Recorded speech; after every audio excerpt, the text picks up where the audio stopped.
corridor stretched ahead in quiet stone. Dust lay thick across the floor, settled in soft layers that had not been disturbed in many years. Each careful step stirred the powder gently into the lantern light. The faint cloud drifted slowly through the air before settling again. The ruin had been silent for a very long time. Brenna Stonehand walked at the front of the party. The lantern hung from her left hand, its warm glow spreading across the corridor walls in a steady circle of amber light. The stone blocks had been cut long ago by careful hands. Even now, the edges were straight and precise, though time had softened the sharpest marks. Long grooves ran through some of the stones, where chisels had once shaped them. The tools were gone. The builders were gone. But the stone remained. Behind Brenna walked Edrin Vale. His boots moved with a slow and measured rhythm that matched the quiet pace of the group. One hand rested lightly against the leather satchel at his side, where herbs, cloth bandages, and small glass vials waited in careful order. The healer had walked through many old places like this. Every ruin carried its own stillness. Further back came Kayla Thorne. Her eyes moved constantly as she walked. Floor, wall, ceiling. Then the corridor ahead again. The dust told many quiet stories to those who looked closely enough. Most of those stories were very old. At the rear of the party walked Thomas Greywick. A faint glow rested in his open palm. The light was soft and pale, hardly brighter than distant moonlight, but it spread gently through the deeper shadows where the lantern could not quite reach. The magic did not flicker. It rested there calmly, like warmth held in the air. The four moved slowly through the ruin together. Far above them, the hill rested beneath the afternoon sky. Layers of soil and grass covered the stone roof of the corridor. Wind might have been moving through the trees above, but none of that reached the deep halls below. Here, the air remained cool and still. Brenna lifted the lantern slightly. The corridor widened ahead of them, though the far end remained hidden within soft shadow. She spoke without turning.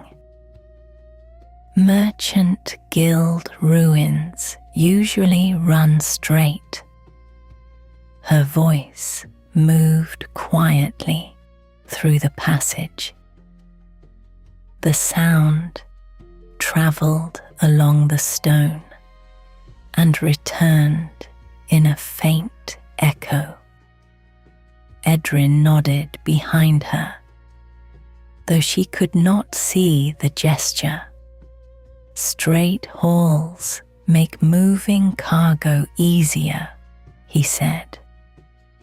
His voice remained calm and thoughtful.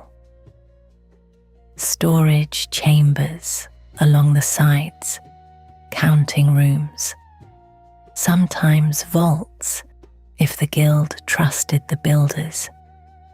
Kayla slowed slightly beside a patch of floor where the dust had settled in uneven shapes. She crouched quietly, 2 fingers brushed across the surface of the powder. The motion left a thin line through the dust. She studied it for a moment before speaking. Nothing recent. Her voice was quiet and steady.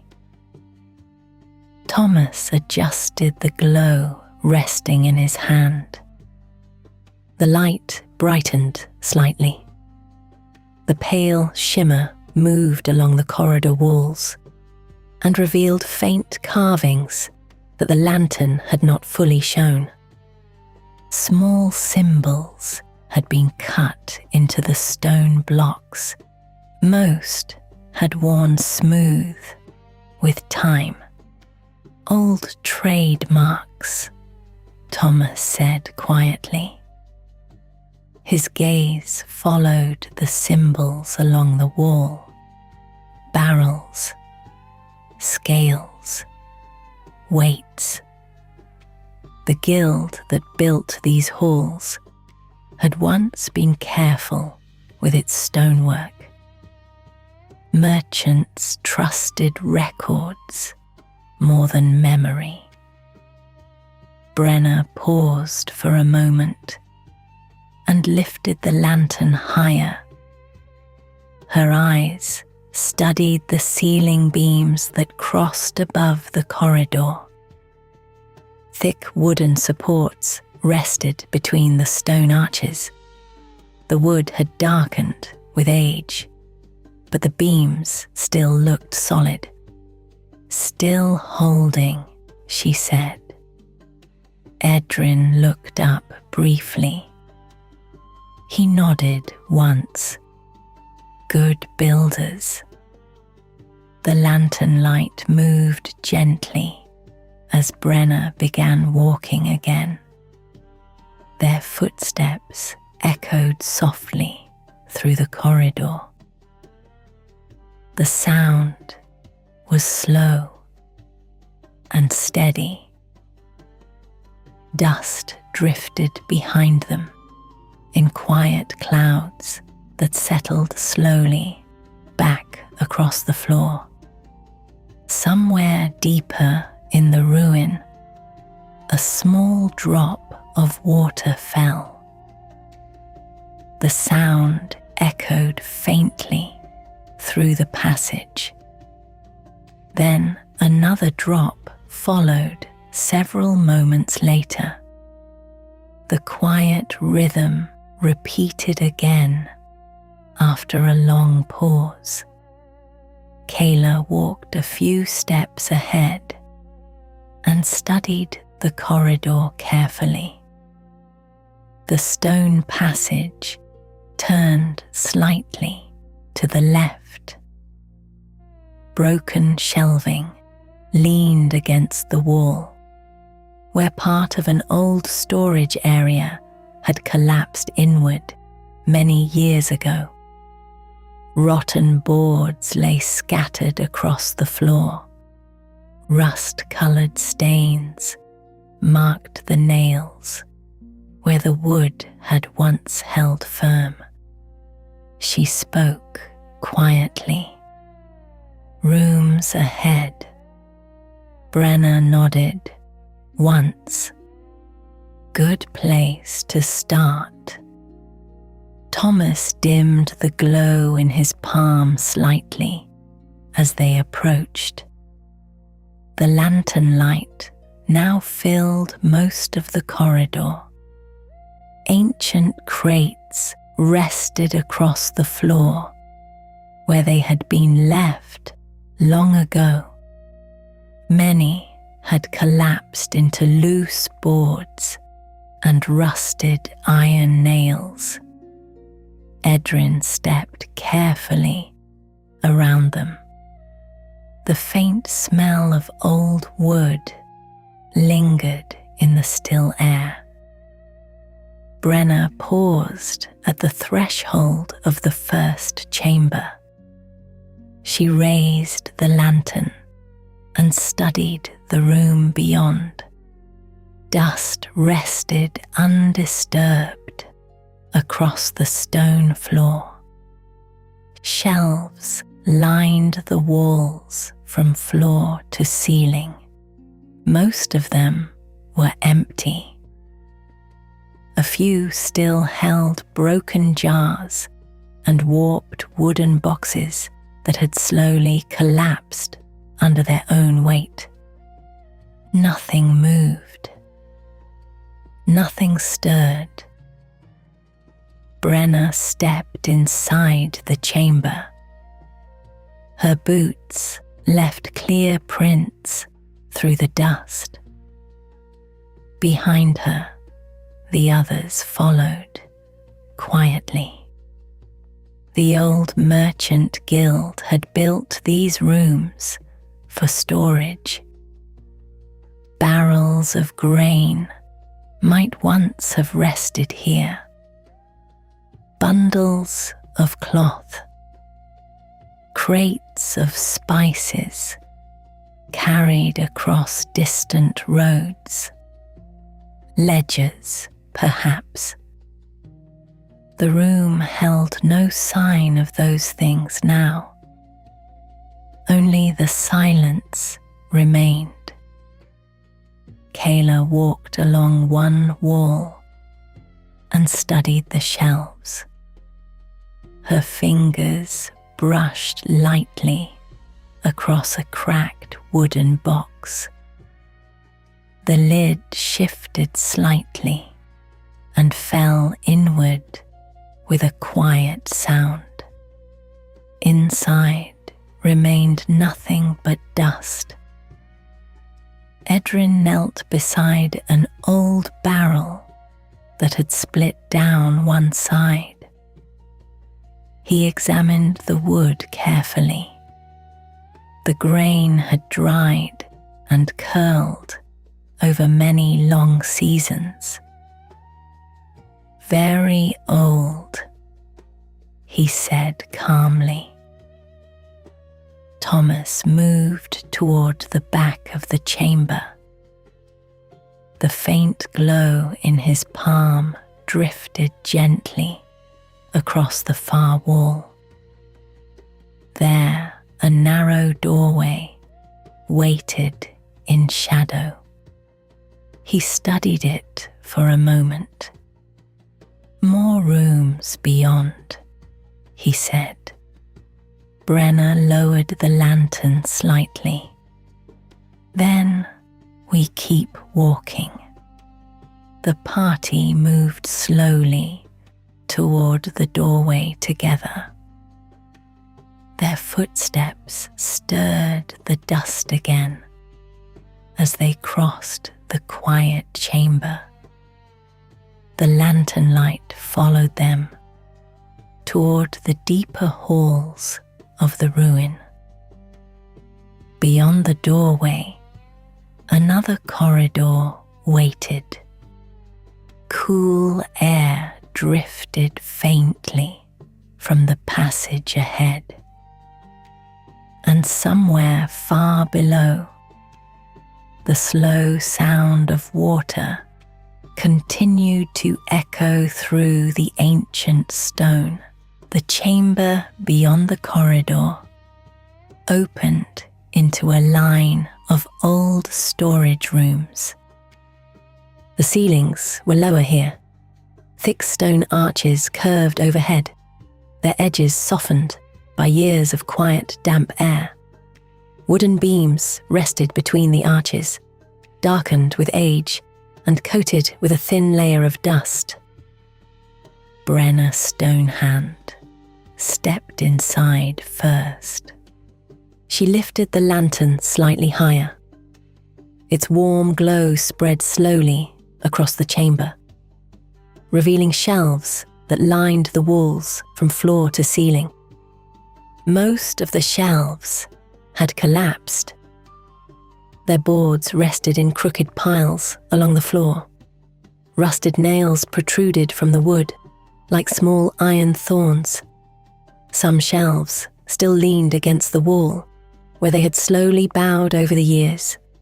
Dust covered everything. Edrin Vale followed Brenna into the room. His boots moved carefully between broken planks and scattered nails. He paused beside a cracked barrel that rested against the wall. The barrel had once been bound with iron rings. Only 2 of them remained. The others had fallen away long ago and rested on the floor nearby. Edrin knelt beside the barrel and brushed its rim with his fingers. The wood crumbled softly beneath his touch. "Very old," he said quietly.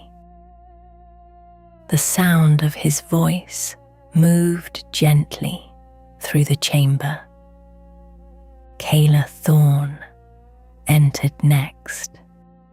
She did not look at the shelves first. Instead, she studied the floor. The dust here had settled in thick layers. Each of the party's footsteps left clear prints behind them. The marks were sharp and easy to read. She crouched beside an open crate near the center of the room. The lid had fallen beside it many years earlier. Inside remained only fragments of cloth and a few brittle strands of packing straw. Her fingers brushed lightly across the dust along the crate's edge. "Storage goods," she said. Her voice was calm and steady. "Cloth or dried supplies." Thomas Greywick stepped into the room last. The soft glow in his open palm brightened slightly as he entered the darker chamber. The pale light drifted outward toward the corners where the lantern light did not quite reach. It revealed rows of iron hooks fixed into the stone walls. Some hooks still held thin loops of rope. The rope had hardened with age and hung stiffly in place. "Suspended bundles," Thomas said. His voice remained thoughtful. "Herbs, perhaps, or dried roots." Brenna walked slowly between 2 rows of broken shelving. Her lantern cast long shadows across the floor as she moved. The chamber had once been organized carefully. The rows of shelving formed narrow walking paths between them. Merchants valued order, even underground. Guild halls kept everything sorted, she said. Edrin rose slowly from beside the cracked barrel. "Until time changed their plans," he replied. The quiet room held no movement, only the faint shifting of dust followed the party as they walked. Somewhere deeper in the ruin, the slow sound of dripping water echoed again. The sound traveled through the stone like a distant clock. Kayla moved toward the far wall. Another narrow doorway waited there. The stone frame had been carved carefully, though the edges had worn smooth over time. She paused before entering and studied the floor carefully. The dust here lay smooth and even. No marks disturbed it. No tracks, she said. Brenna stepped through the doorway. The second chamber looked much like the first. More shelves lined the walls. Several had collapsed inward, forming uneven mounds of warped wood and iron brackets. A few narrow storage racks still stood upright along the far wall. An iron lantern hook hung from the ceiling beam above. It turned slowly in the still air. Edrin noticed the motion and watched it for a moment. Still balanced, he said quietly.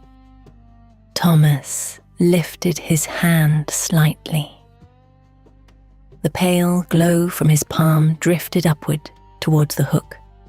The light steadied there and illuminated the ceiling beams more clearly. Faint carvings marked the wood. Small symbols had been burned into the beams long ago. Weights, barrels, counting marks. Thomas studied them calmly.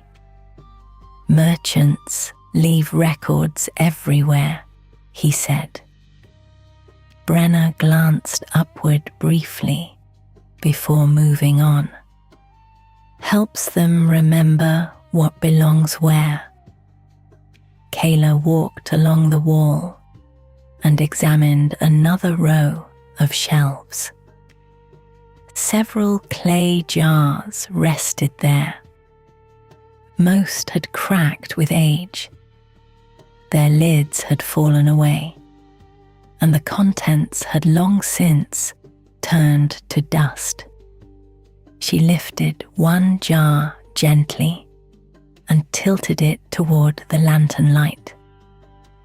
Fine grey powder slid quietly inside. Salt, perhaps, she said. Edrin nodded. Or dried grain. The jar returned to the shelf with a soft sound. The party continued through the chamber slowly.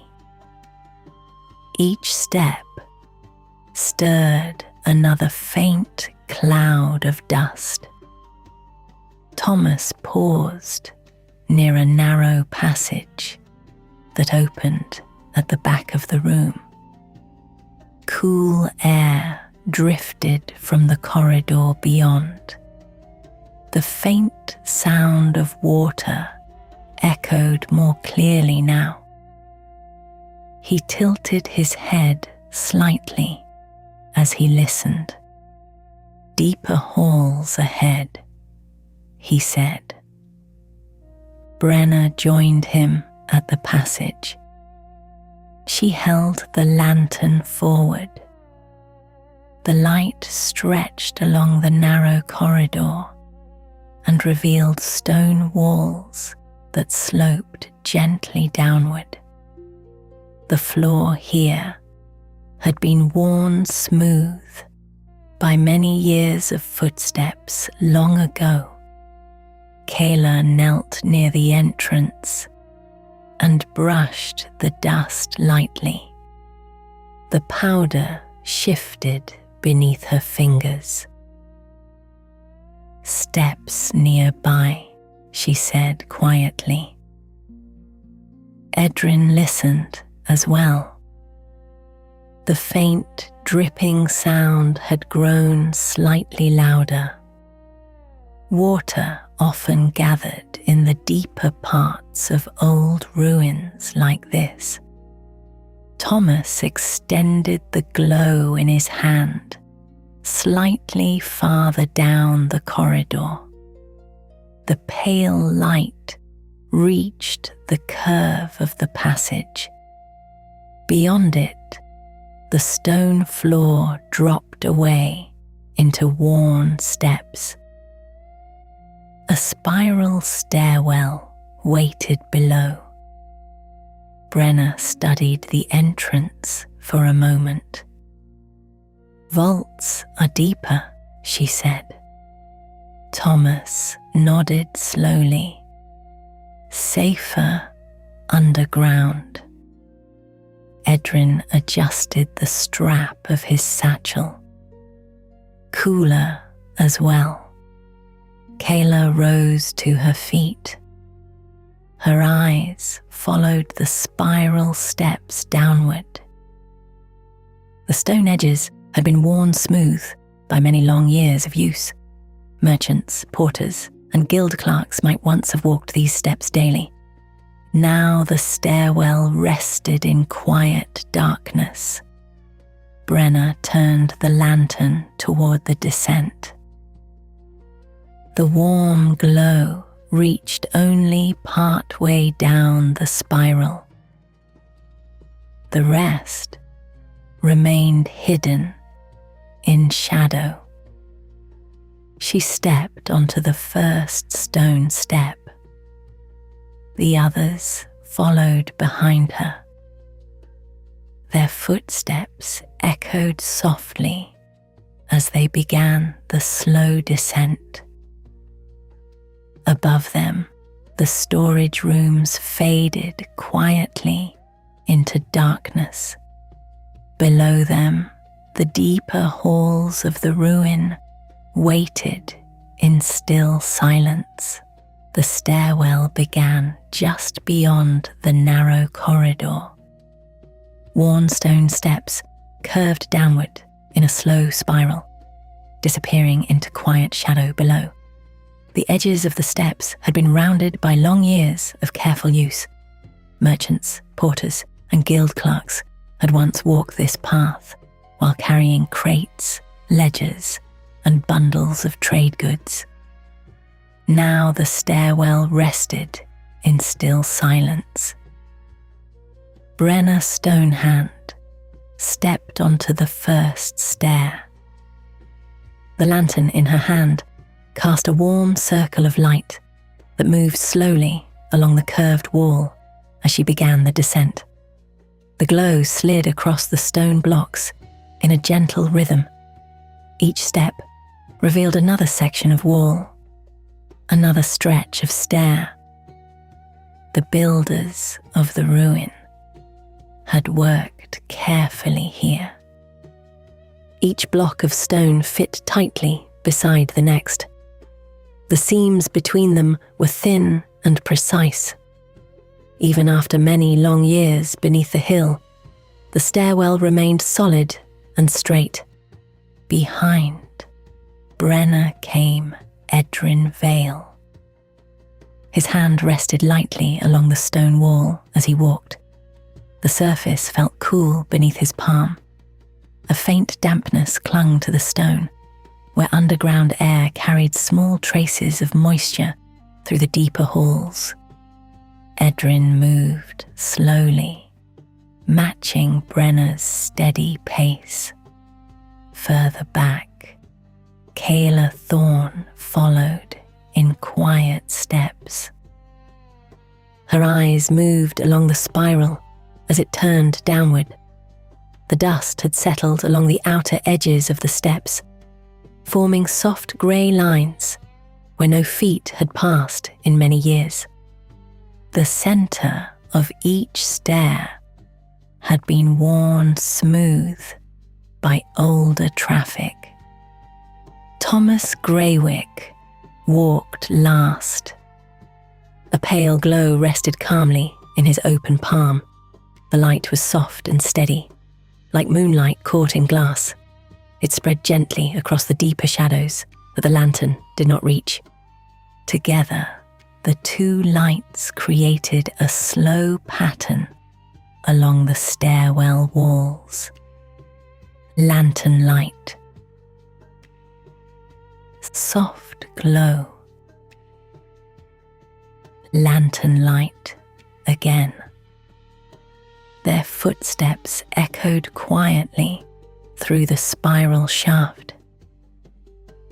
Each step produced a hollow sound that drifted downward through the stone chamber. Moments later, the echo returned from somewhere below. The ruin carried sound easily. Somewhere deeper in the halls beneath them, a drop of water fell. The small sound echoed upward through the stairwell. Then several long moments passed before another drop followed. Brenna continued down the spiral at the same steady pace. The lantern light slid slowly along the curved wall beside her shoulder. After several turns of the stairwell, she paused briefly. The light revealed iron brackets set into the stone wall at regular intervals. The brackets had once held torches to illuminate the stairwell when merchants travelled through the vault levels. Most of them had rusted in place. A few had broken away long ago and left empty scars in the stone. "Guild stairwell," Brenna said. Her voice echoed gently through the spiral. Edrin looked toward the brackets as they passed. "Built for steady traffic," he replied. Thomas studied the wall as he walked. Faint carved symbols appeared beside some of the brackets. Small numbers had been cut into the stone long ago to mark the levels of the underground structure. Time had worn many of them nearly smooth. "Floor markers," Thomas said quietly. Workers would count levels while carrying cargo. Kayla glanced briefly at one of the faded carvings. The mark had softened into little more than a shallow groove. "Very old," she said. The spiral continued downward. The air grew cooler with each turn of the stair. A faint draft moved slowly through the shaft. It carried the smell of damp stone and distant water. Brenna continued walking.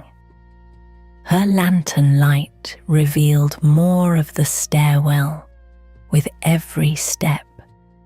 The dust along the edges of the steps remained undisturbed.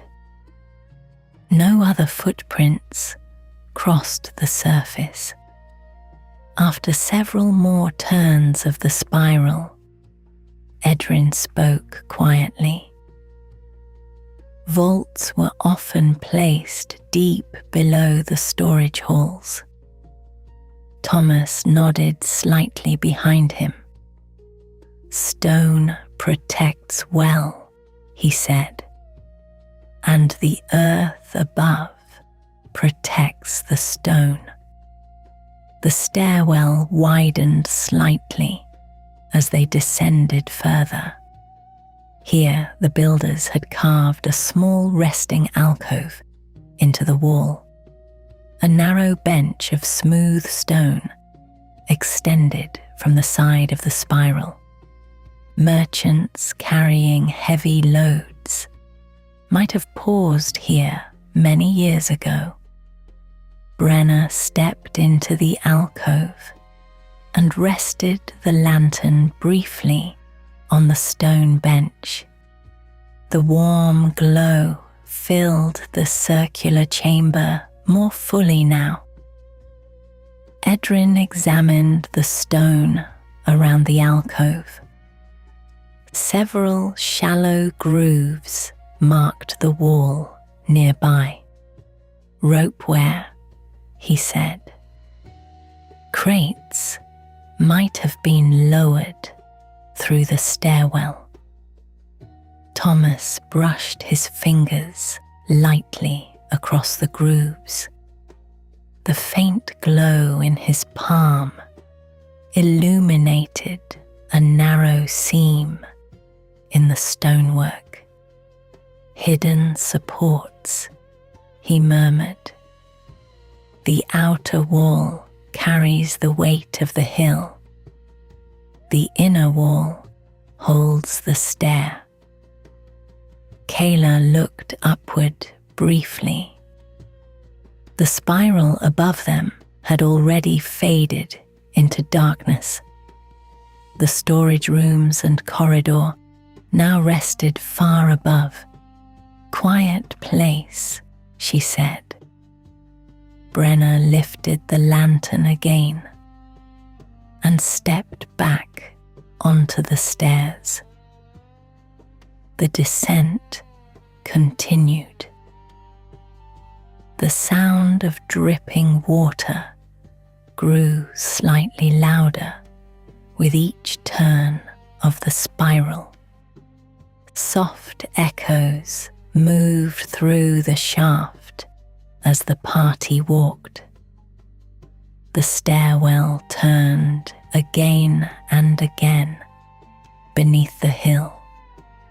Sometimes the walls narrowed slightly. Sometimes they widened where another small alcove had been carved. Each resting place had once served the steady work of the guild. Edrin paused briefly beside one of the alcoves. The stone bench there held a faint scattering of dust. He brushed it gently with his hand. The surface beneath remained smooth. Good stone, he said quietly, still solid. Thomas allowed the glow in his hand to drift farther along the wall. The pale light revealed more faded carvings along the stone blocks. Some looked like merchant symbols. Others were simple tally marks made by workers counting loads carried through the stairwell. Time had softened nearly all of them. The spiral continued downward. At last, the stairs widened into a broader landing. Brenna reached the bottom step first. She lifted the lantern and held it forward. A long hall stretched beyond the stairwell entrance. The stone floor there looked darker than the steps above. Moisture had gathered along the edges of the walls, where water slowly seeped through the surrounding rock. Edrin stepped down beside her. Cool air drifted through the corridor ahead. Underground water nearby, he said. Thomas extended the glow in his palm slightly into the hallway. The pale light revealed faint reflections across the floor stones. Thin lines of water moved slowly through shallow channels in the stone. Stream, perhaps, Thomas said. Kayla crouched and touched the floor lightly. Cold water coated her fingertips. Fresh flow, she said. Brenna nodded once. Then the vaults will be close. She turned the lantern toward the long hall ahead. The warm light stretched slowly across the damp floor. Behind them, the spiral stairwell rested quietly in shadow. Above them, the old storage chambers remained silent and forgotten. And somewhere deeper in the ruin, beyond the lower halls, the ancient merchant vault waited in still darkness. The lower hall opened slowly into a wide underground chamber. Brenna Stonehand stepped through the archway first.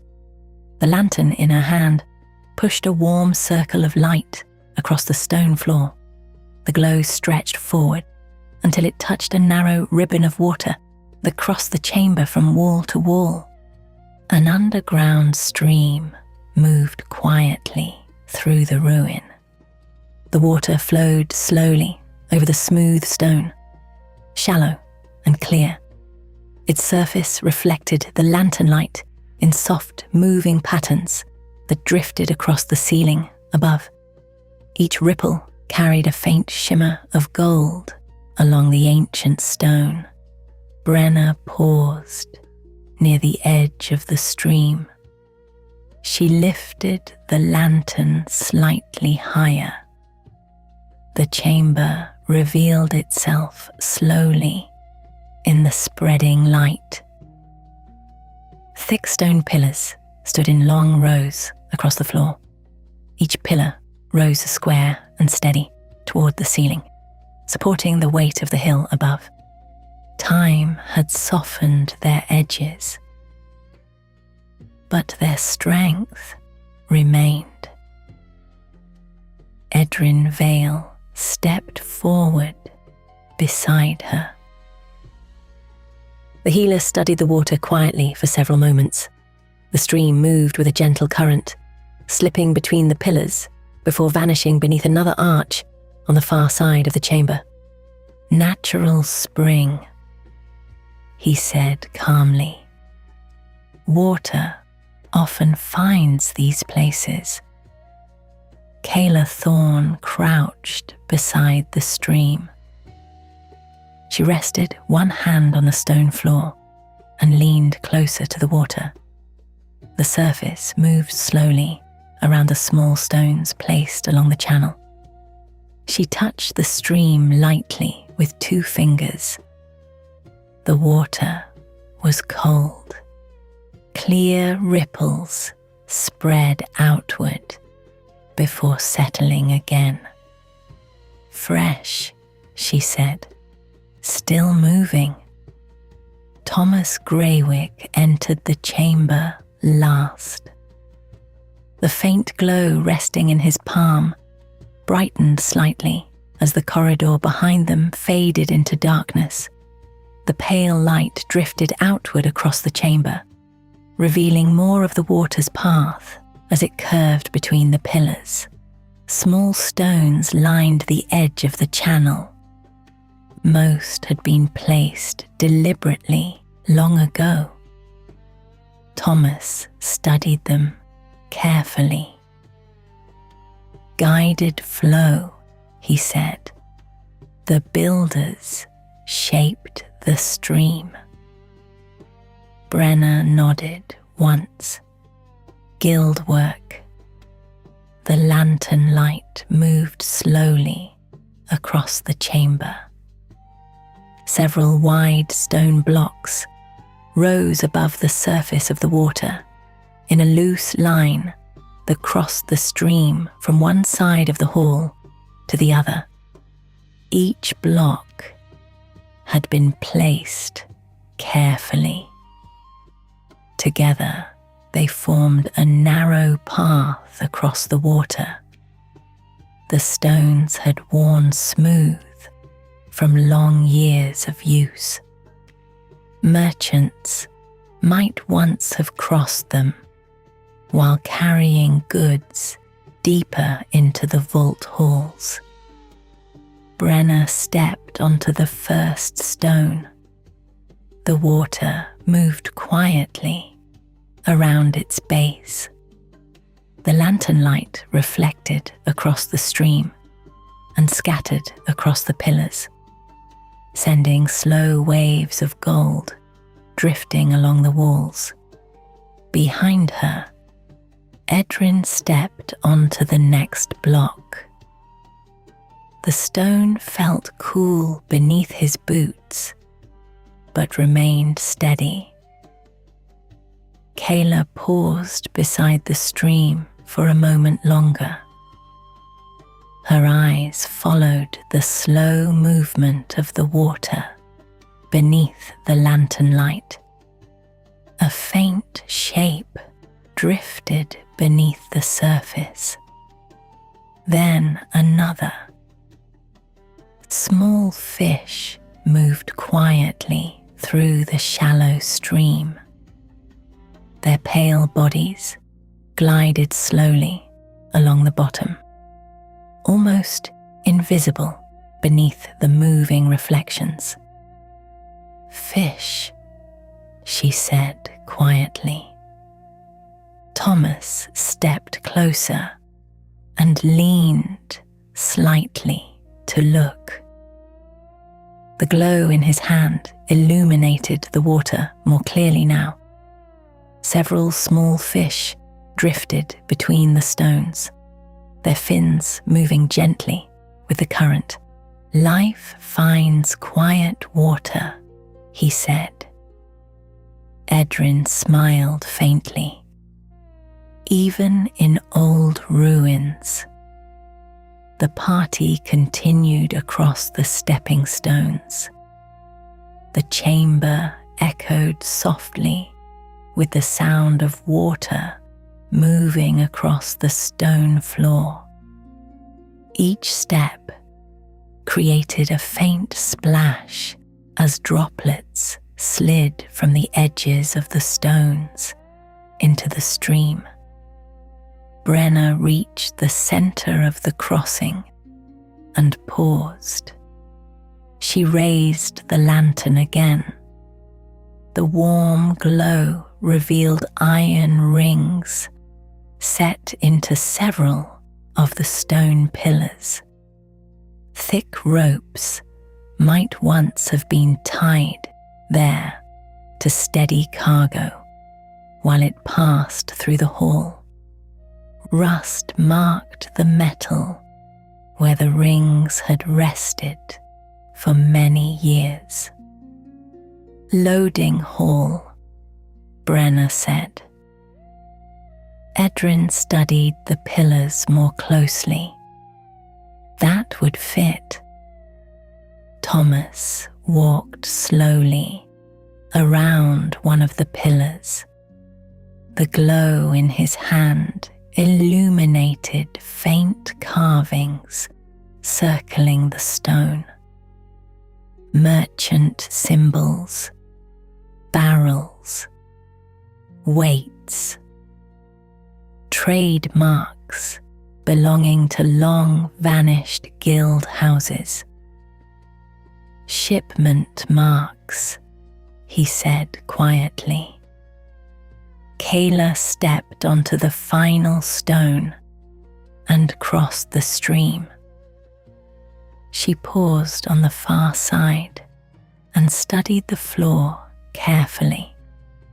Dust had settled in thin layers along the edges of the chamber where the water had not reached. The surface remained smooth and undisturbed. "No tracks," she said. Brenna finished crossing moments later. The lantern light followed her onto the far side of the chamber. She turned once more toward the stream. The quiet water continued its slow path between the pillars. The small fish drifted lazily beneath the rippling reflections. Edrin stepped onto the far side beside her. The healer listened to the steady sound of moving water. "The spring will feed other channels," he said. "Ruins like this often gather small streams." Thomas allowed the glow in his palm to drift across the water one last time. The pale light shimmered across the stream and faded along the far wall. "Peaceful place," he said. Brenna turned the lantern toward the corridor beyond the chamber. The passage curved gently deeper into the ruin. The stone floor there looked darker, where moisture had gathered along the edges of the walls. Cool air drifted slowly through the corridor. "Vault level should be close," Brenna said. Kayla nodded quietly. Her eyes moved along the passage ahead.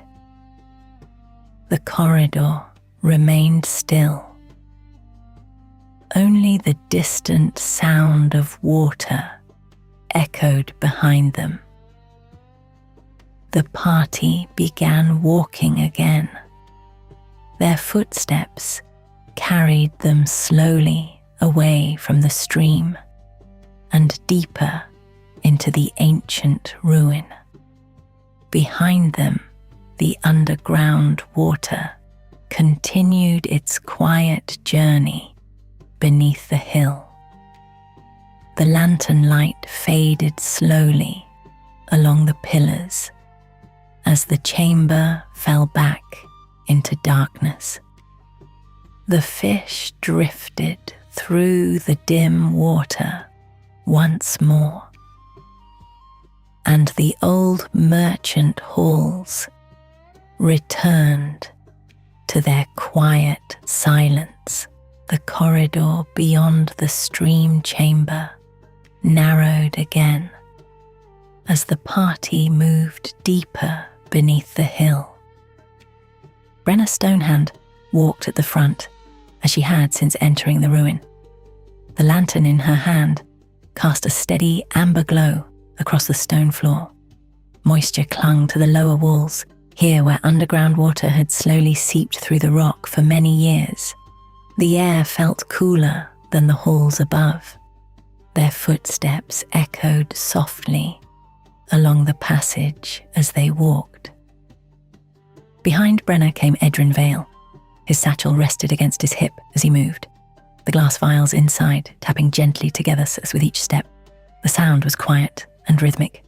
Further back, Kayla Thorne walked with her usual steady attention.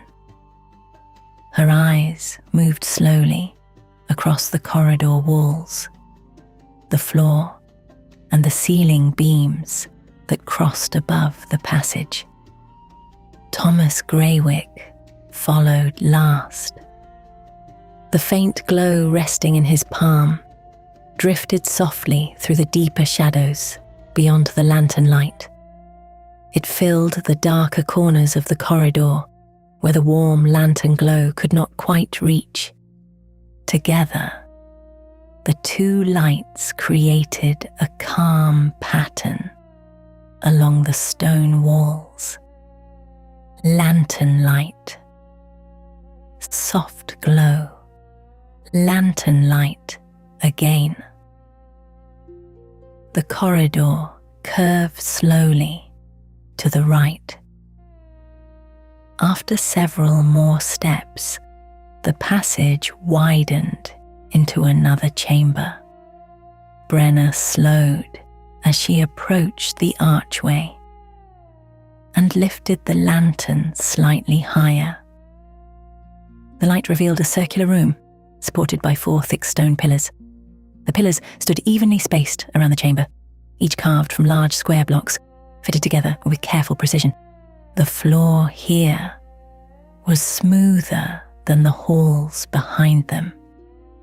Dust had gathered only along the outer edges of the room. The center remained mostly clear. Brenna stepped into the chamber. Her boots echoed softly across the stone. The lantern light drifted across the pillars and climbed slowly along their carved surfaces. Strange markings circled the stone at waist height. Thomas entered behind her and studied the carvings more closely. "They are not merchant marks," he said quietly. The symbols were older. Simple shapes had been carved in repeating lines around the pillars. The marks were shallow and worn, but their pattern remained clear enough to follow. Edrin stepped forward beside one of the pillars and brushed the stone gently with his hand. The carvings felt smooth beneath his fingers. "Older work," he said.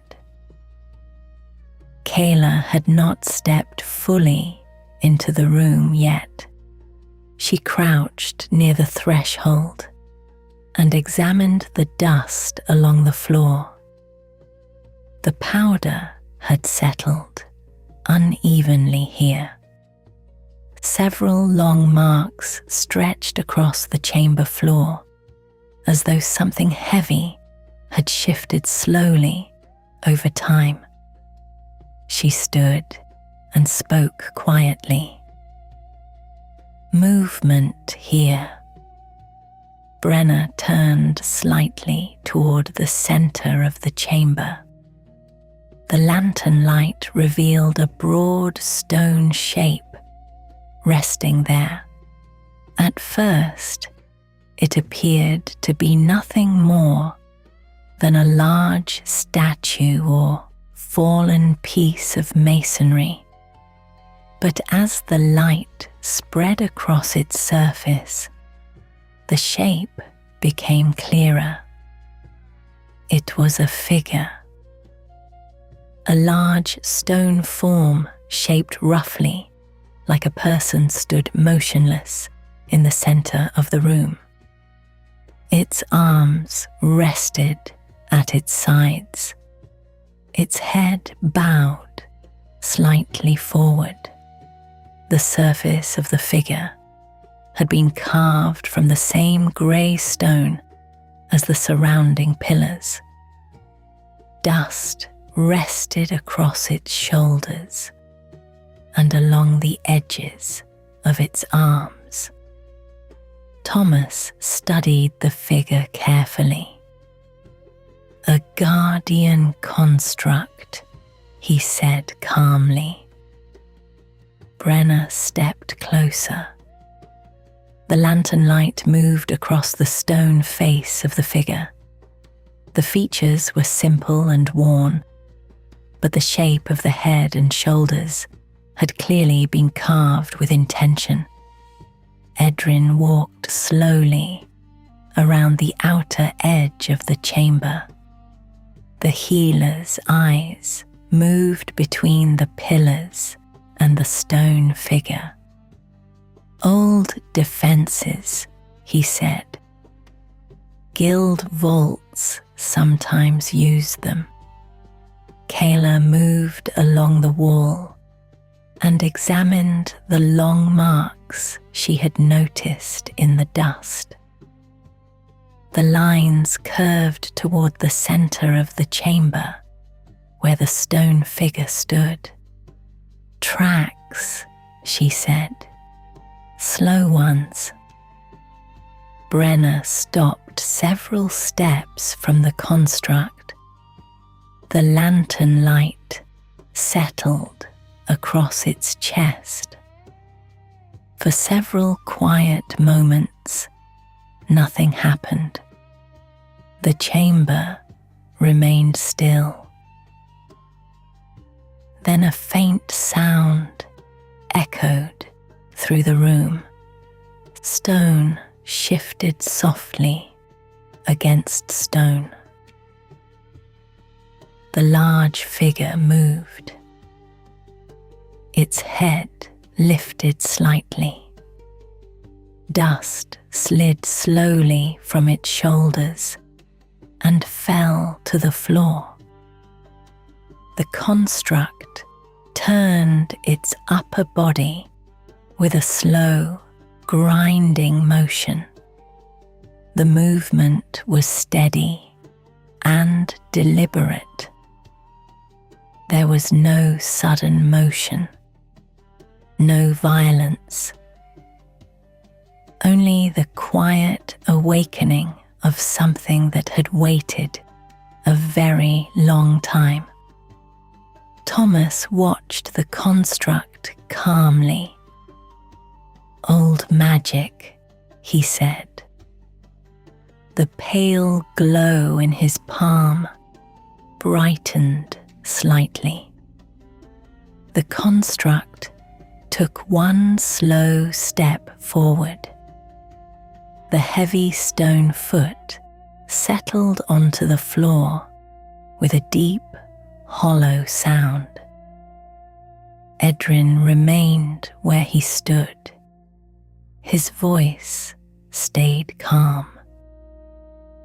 "It only guards the chamber." Brenna handed the lantern briefly to Kayla.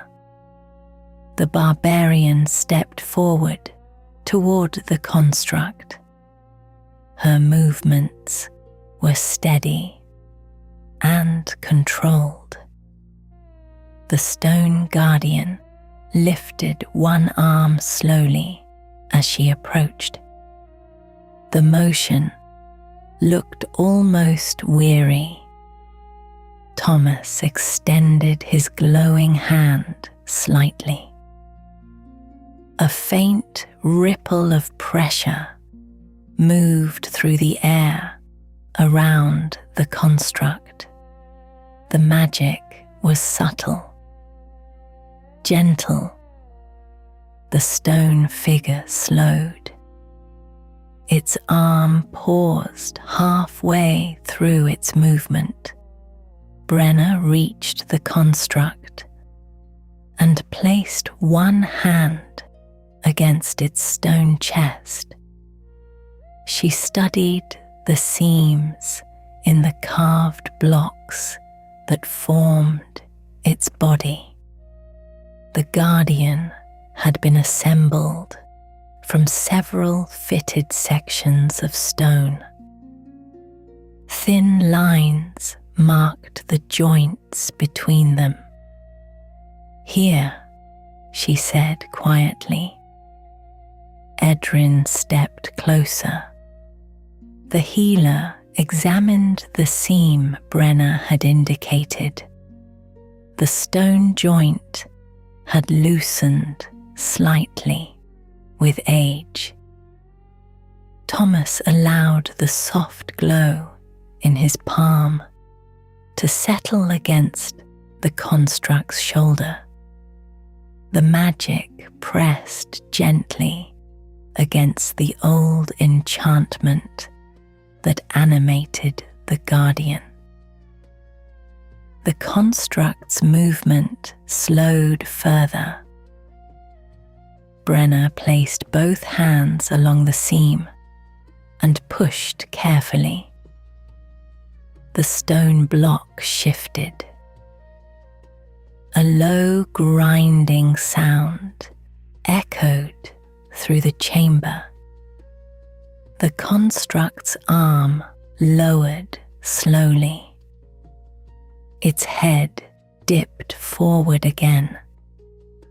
Thomas withdrew his hand. The pale glow faded slightly. The stone guardian stood motionless once more.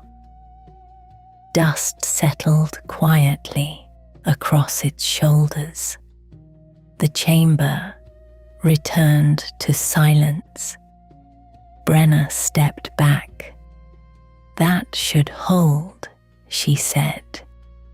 Edrin nodded calmly.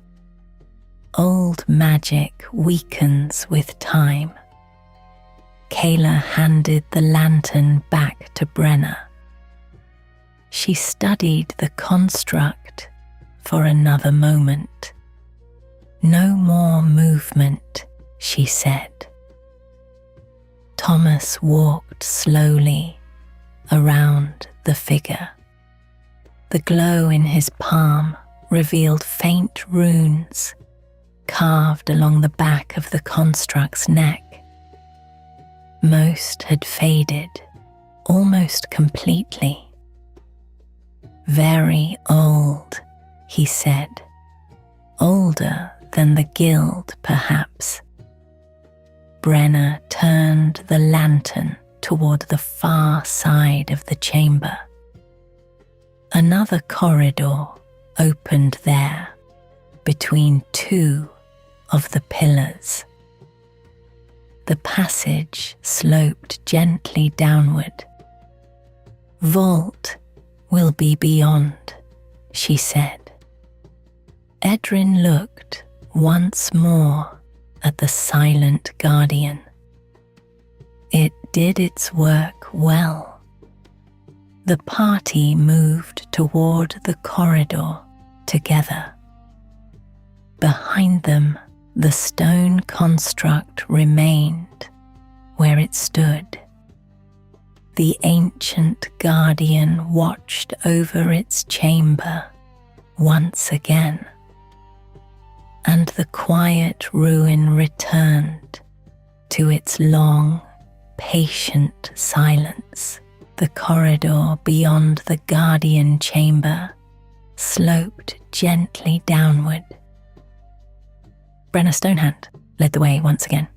The lantern in her hand cast a steady amber glow across the damp stone floor. The air felt cooler here, and the quiet of the ruins seemed deeper than before. Their footsteps echoed softly along the narrow passage. Behind, Brenna walked Edrin Vale. The healer adjusted the strap of his satchel as he moved. The small glass vials inside tapped quietly together with each step, producing a soft rhythm that blended with a distant sound of water somewhere behind them. Kayla Thorne followed a few steps behind him.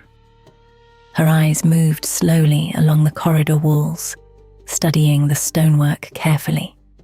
The builders of the ruin had shaped this passage with the same careful precision as the halls above. But here the stones carried more markings, carvings. Thomas Greywick noticed them as well. The pale glow resting in his palm drifted along the wall beside him, illuminating faint symbols that had been cut into the stone blocks. Merchant marks, simple shapes repeated at steady intervals along the corridor. Barrels, scales, small geometric symbols used by guild traders to identify shipments and routes. Thomas slowed slightly to examine them. "Guild markings," he said quietly. Brenna glanced toward the wall, but did not stop walking. "Vault halls usually had them," she said. Edrin studied the markings as they passed. The deeper the vault, the more careful the records, he replied. The corridor widened slightly after several more steps. The ceiling here rose a little higher, supported by narrow stone ribs carved into the walls. Between each rib, another set of merchant symbols had been etched into the stone. Many of the carvings had faded with age. Dust rested inside the grooves, where the chisels had once cut clean lines. Kayla reached one section of wall where the carvings were more complex. She paused and brushed the stone lightly with her fingers. The dust shifted away from a circular emblem carved at chest height. Inside the circle were several smaller symbols arranged in careful rows. Inventory marks, she said. Thomas moved closer. The glow in his palm brightened slightly, so he could see more clearly. Yes, he said. Lists, perhaps. Goods recorded before they were sealed in the vault. Edrin leaned closer to study the symbols.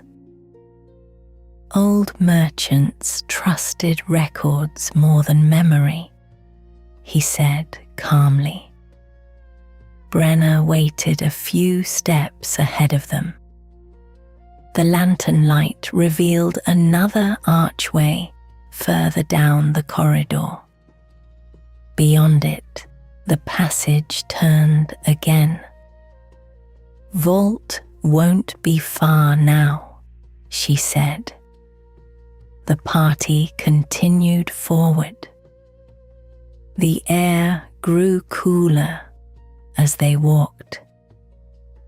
Moisture clung faintly to the walls, in places where the surrounding stone held underground water. Small trickles had carved narrow lines through the dust along the base of the corridor. Kayla watched the floor carefully as they moved. The dust here had settled evenly across the stone. No tracks disturbed it. Quiet halls, she said. Thomas nodded slightly. Few people ever came this deep. The corridor curved slowly to the left. Beyond the bend, another chamber opened before them. Brenna stepped through the archway first and lifted the lantern higher. The room was smaller than the guardian chamber, but wider than the corridor behind them. Stone shelves lined the walls from floor to ceiling. Most of the shelves had collapsed long ago. Broken boards lay scattered across the floor in crooked piles. Edrin stepped inside and studied the room quietly. This was a records hall, he said. The shelves had once held wooden boxes and scroll cases. A few of them still remained along the upper rows, though their lids had warped with age. Thomas moved toward one of the surviving boxes. The glow in his palm illuminated the surface. Carved letters marked the lid. The language was old, but still recognizable. Shipment ledgers, he said. Kayla brushed dust from another shelf. Several clay tablets rested there beneath the debris. She lifted one carefully. Fine carved lines covered its surface. "Accounting records," she said. Brenna examined the floor near the far wall. The stone here looked different. Several blocks had been cut more recently than the rest of the chamber. Their edges were sharper. The dust along the seams had settled unevenly. "Newer stone," she said. Thomas joined her and studied the wall carefully. The pale glow from his hand traced the outline of the blocks. "Yes," he said. "These were placed later." Idrin approached as well. "Reinforcement?" he asked.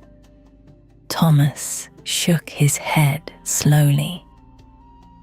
"The pattern is wrong for reinforcement."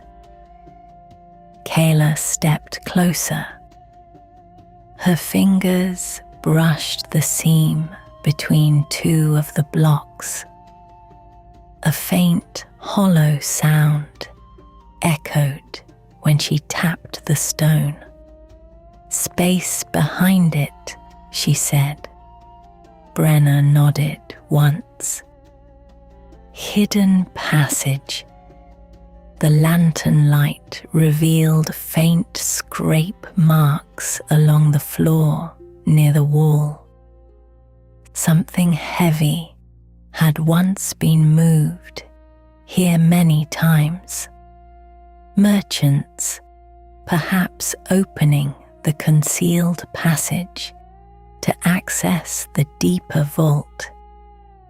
Thomas examined the seams between the stones more closely. One block showed a small indentation near the edge. He pressed his hand against it gently. Nothing moved at first. Then the stone shifted slightly with a soft, grinding sound. Dust fell slowly from the seam as the block slid inward a fraction of an inch. Brenna placed both hands against the stone beside it and pushed. The block moved further. A narrow line of darkness appeared between the stones. The hidden wall slowly opened. The grinding of old stone echoed softly through the chamber. When the movement stopped, a narrow hallway stood revealed behind the false wall. Cool air drifted from the darkness within. Kayla studied the newly opened passage. The floor inside showed no dust at all. The stone had been worn smooth by many years of careful use. "Vault entrance," she said. Thomas allowed the glow in his palm to drift into the corridor. The pale light stretched along the narrow passage. At the far end, another heavy door shape waited in shadow. Iron bands crossed its surface. Edrin studied the doorway quietly. "Strong construction," he said. "Guild treasure rooms were never left unguarded. Brenna lifted the lantern and stepped toward the hidden hallway. The warm light followed her into the narrow passage. The air here felt cooler and stiller than the chambers behind them. Stone walls rose tightly on either side. Merchants had designed the passage carefully so that only a few people could enter at a time. Kayla followed behind Brenna. Her eyes studied the smooth floor. The wear marks showed how often the passage had been used long ago. Many feet had walked this path. Thomas walked next. The glow in his palm illuminated faint carvings along the passage walls. More merchant marks, but these were different from the symbols in the corridor above. These reeked the vault contents, he said quietly. Edrin looked at one of the carvings more closely. A small emblem showed stacked bars of metal beside a circle representing coin. Trade ingots, he said, and coin reserves. Brenna continued walking until the lantern light reached the far end of the passage. The heavy door stood before them now. Thick iron bands crossed the wood in several directions. Rust marked the metal where time had slowly worn the surface. The hinges were large and sturdy. Kayla examined the locking bars across the door. Several thick iron rods had once been placed through metal brackets to secure it. Only one of them remained in place. The others had been removed long ago.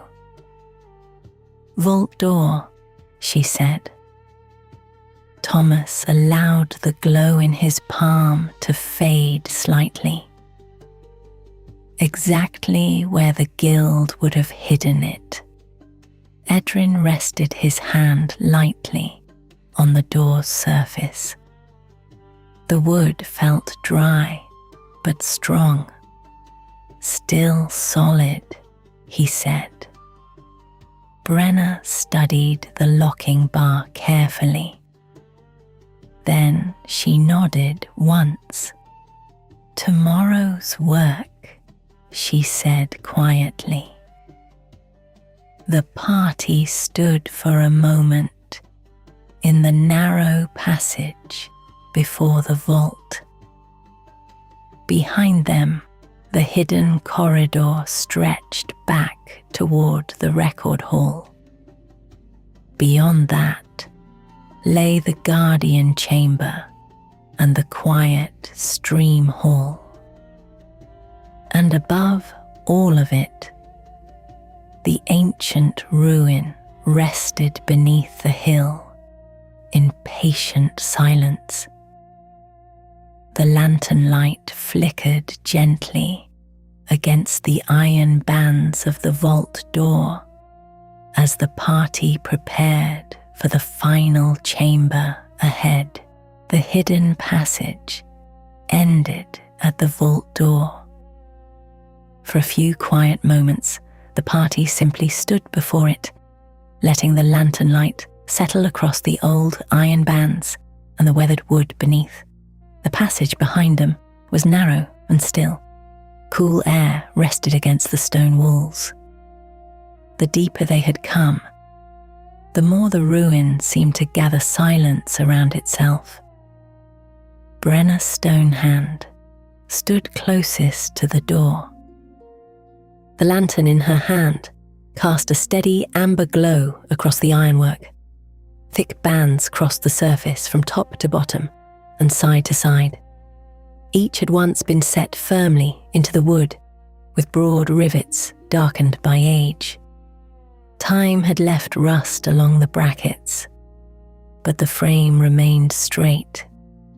Kayla Thorne stepped beside Brenna and studied the locking bars. 3 heavy iron rods had once secured the vault from the outside. Only one still remained seated in its brackets. The other 2 had either been removed long ago or had fallen away somewhere within the passage. The single remaining bar rested across the center of the door, thick with rust and dust. Edrin Vale remained a little farther back. He set one hand against the cool stone wall and looked slowly over the frame, the hinges, the floor beneath, and the old marks around the brackets. His attention moved in the same quiet way it always did, not hurried, not uncertain, simply patient. Thomas Greywick stood just behind the others. The soft glow in his palm illuminated the edges of the ironwork where the lantern light fell short. In that pale light, the old metal seemed softer, less severe, though no less heavy. Brenna raised the lantern slightly. "Still sound," she said. Her voice moved softly through the narrow hall and returned in a faint echo. Kayla crouched near the lower hinge and brushed away a line of dust with 2 fingers. The hinge itself was broad and thick, fixed deep into the stone frame rather than the wooden door alone. Whoever had built the vault had intended it to last. "It held," Kayla said. Thomas looked at the iron bar across the middle. "It may simply need patience." Edrin gave a small nod.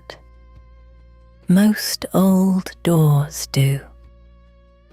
The 4 stood in stillness again for a moment.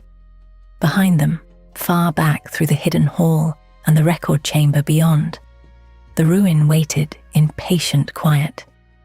Somewhere distant, muted by stone and distance, the underground stream continued its slow course through the lower halls. Brenna handed the lantern to Edrin. He took it carefully and stepped a little to one side so the warm light fell more evenly across the brackets. Brenna placed both hands on the iron bar and tested it with a slow, measured pull. The rod did not move. Only a faint grain of rust fell from the bracket and drifted down to the floor. She released it without force. "Fixed tight," she said. Kayla stood and moved closer. "There's room at the ends." She pointed to the right bracket, where a narrow seam yet remained visible beneath the rust. The bar had not fused entirely to the metal cradle so that held it. Time had tightened it, but not sealed it. Thomas leaned forward slightly and let the glow in his hand rest near the seam. The pale light gathered there, and with it came a faint warmth, subtle enough that the air itself barely changed. "No need to force it yet," he said.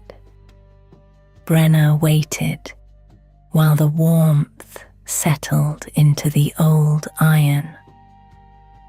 The rust darkened slightly where the heat touched it. Kayla watched the bracket with quiet focus. After a little while, Brenna set her hands on the bar again. This time, she drew it upward a fraction. The iron answered with a low, slow sound. Not a snap, not a sharp protest. Only the long, reluctant scrape of metal, beginning to remember that it could still move. Edrin lifted the lantern a little higher. Dust drifted down in the warm light. "There," he said quietly. Brenna did not rush. She lowered the bar again, then lifted once more, feeling where it caught. Kayla crouched near the bracket and slid the point of one knife carefully into the seam, not to pry hard, only to clear the thicker rust that had gathered around the edge. Red flakes loosened and fell softly to the floor. Thomas kept the small warmth steady against the metal. The glow in his hand remained calm, more like a held ember than a spell of force. The passage stayed silent, except for their breathing, the faint scrape of steel against rust, and the occasional whisper of dust shifting from the old brackets. When Kayla withdrew the knife, Brenna tried again. The bar lifted a little farther. A long, grinding sound moved through the passage. The right end rose first, then the left followed more reluctantly. Brenna adjusted her grip and drew upward with the same controlled strength she had used on the Guardian's failing seam. At last, the rod cleared its brackets. The weight of it settled into her hands. It was heavier than it first appeared, thick and solid, forged to stay where it had been placed. Brenna stepped back and lowered it carefully to the floor beside the wall. The iron touched the stone with a deep, hollow note that faded slowly down the hidden passage. Kayla stood and brushed rust dust from her fingers.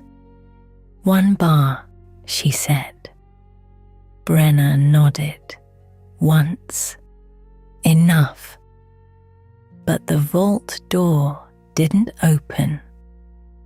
Edrin studied the frame and then the lower edge of the door.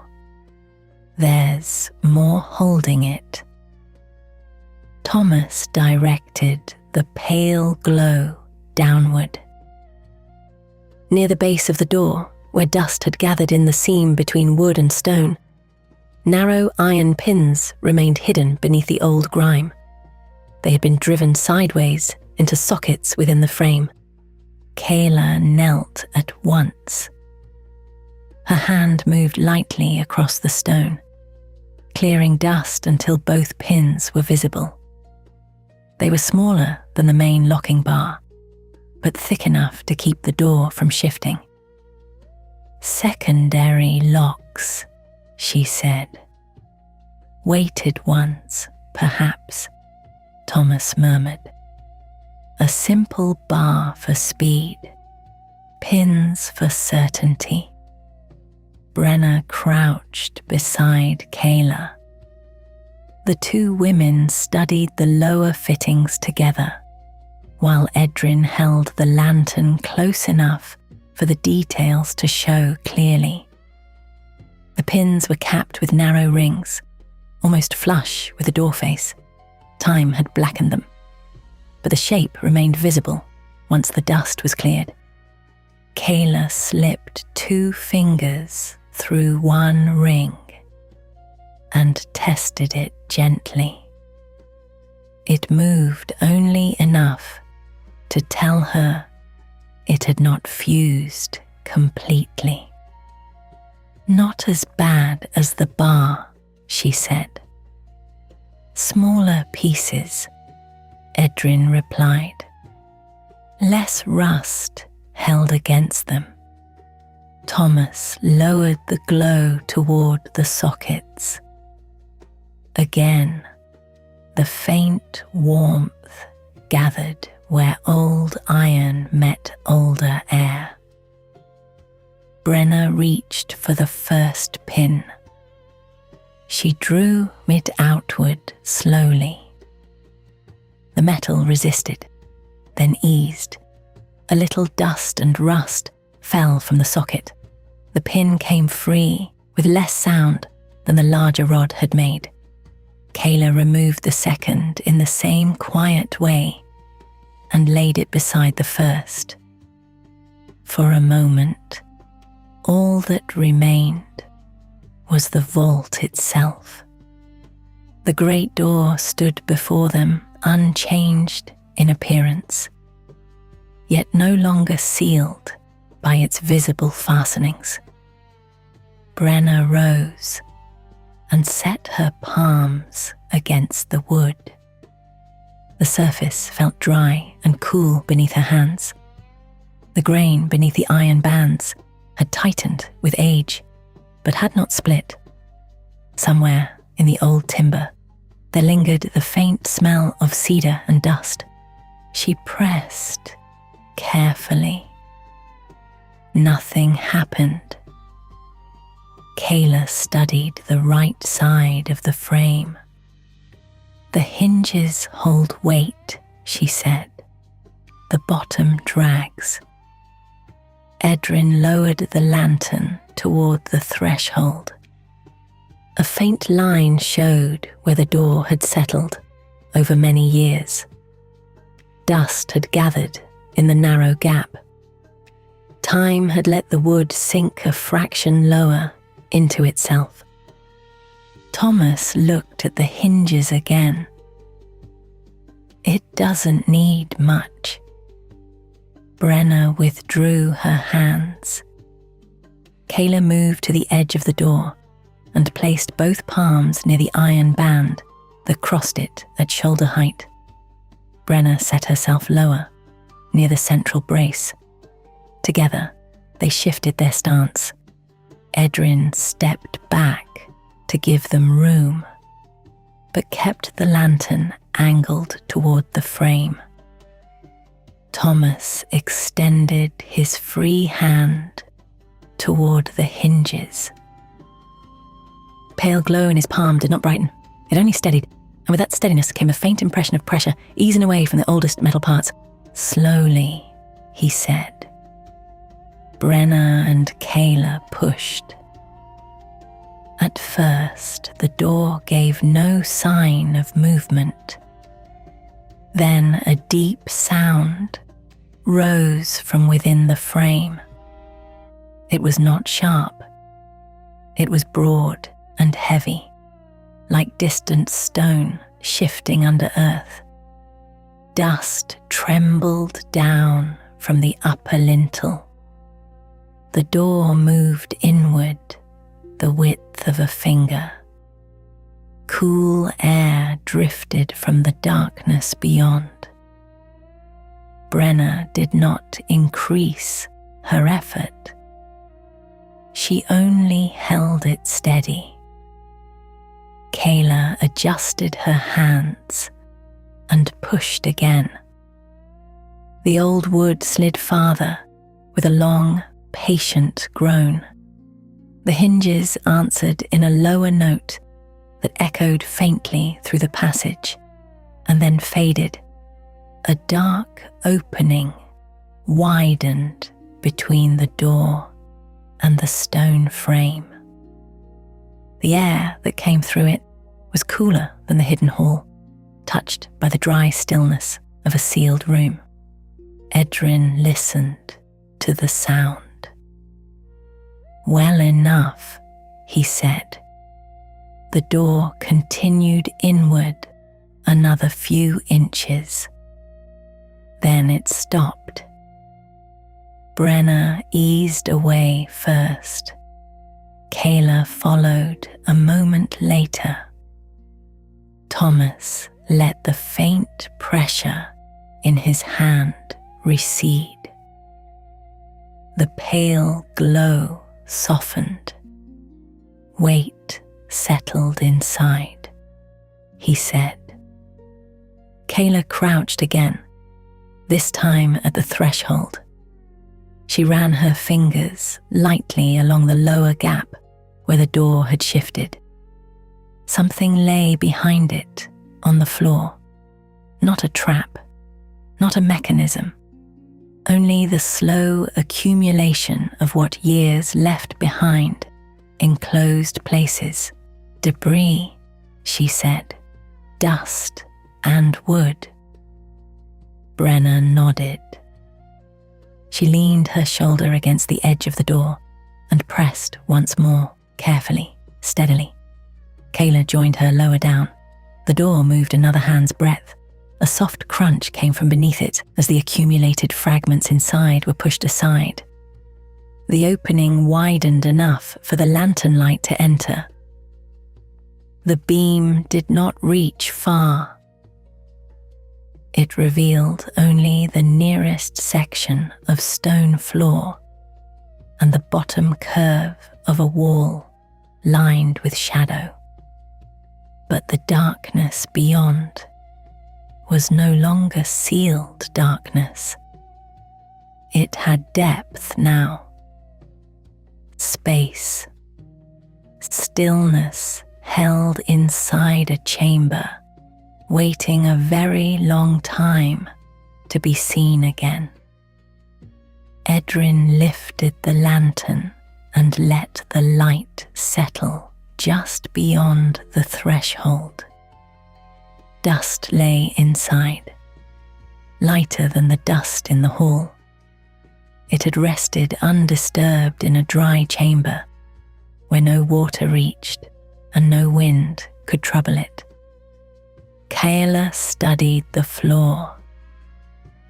No recent passage. Thomas gave the smallest hint of a smile. That was expected.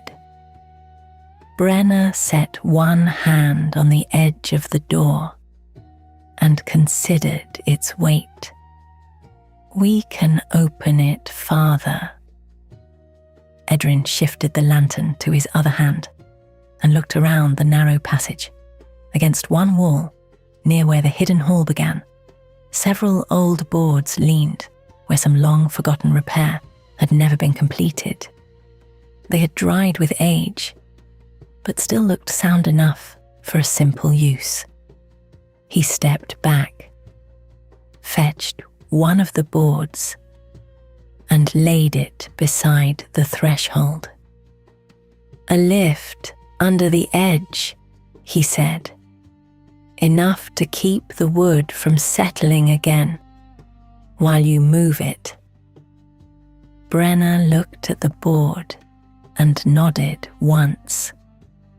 Kayla slid it into place beneath the lower corner of the door as Brenna held the weight steady. Thomas rested a small warmth along the hinge side again, no stronger than before, just enough to ease the old metal where time had tightened it. Then Brenna pushed. The board took part of the drag. The door moved another foot inward. This time the sound was softer. The old wood no longer ground so harshly against the threshold. the opening widened until a person could pass through sideways with room to spare. Brenna stepped back and let the weight settle. The vault stood open, not fully, but enough. Enough of a lantern light to enter, enough of a calm steps to follow it, enough of the long sealed room to begin giving back in its shape. For a quiet while, none of them crossed the threshold. Instead, they looked. The lantern light reached farther now. It touched a curving section of wall built from smooth fitted stones.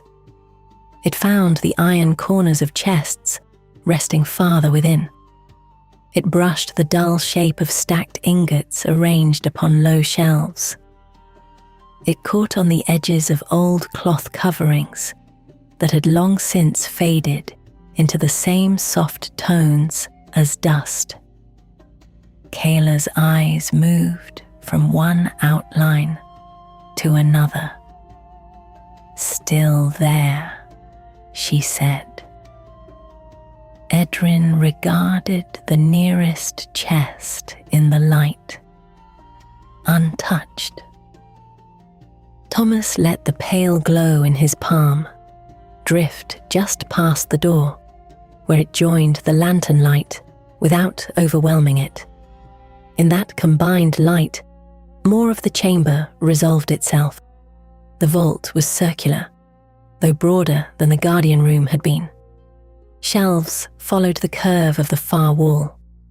Low stone platforms stood at the center and along the sides. On them rested chests of different sizes, iron-bound and sealed.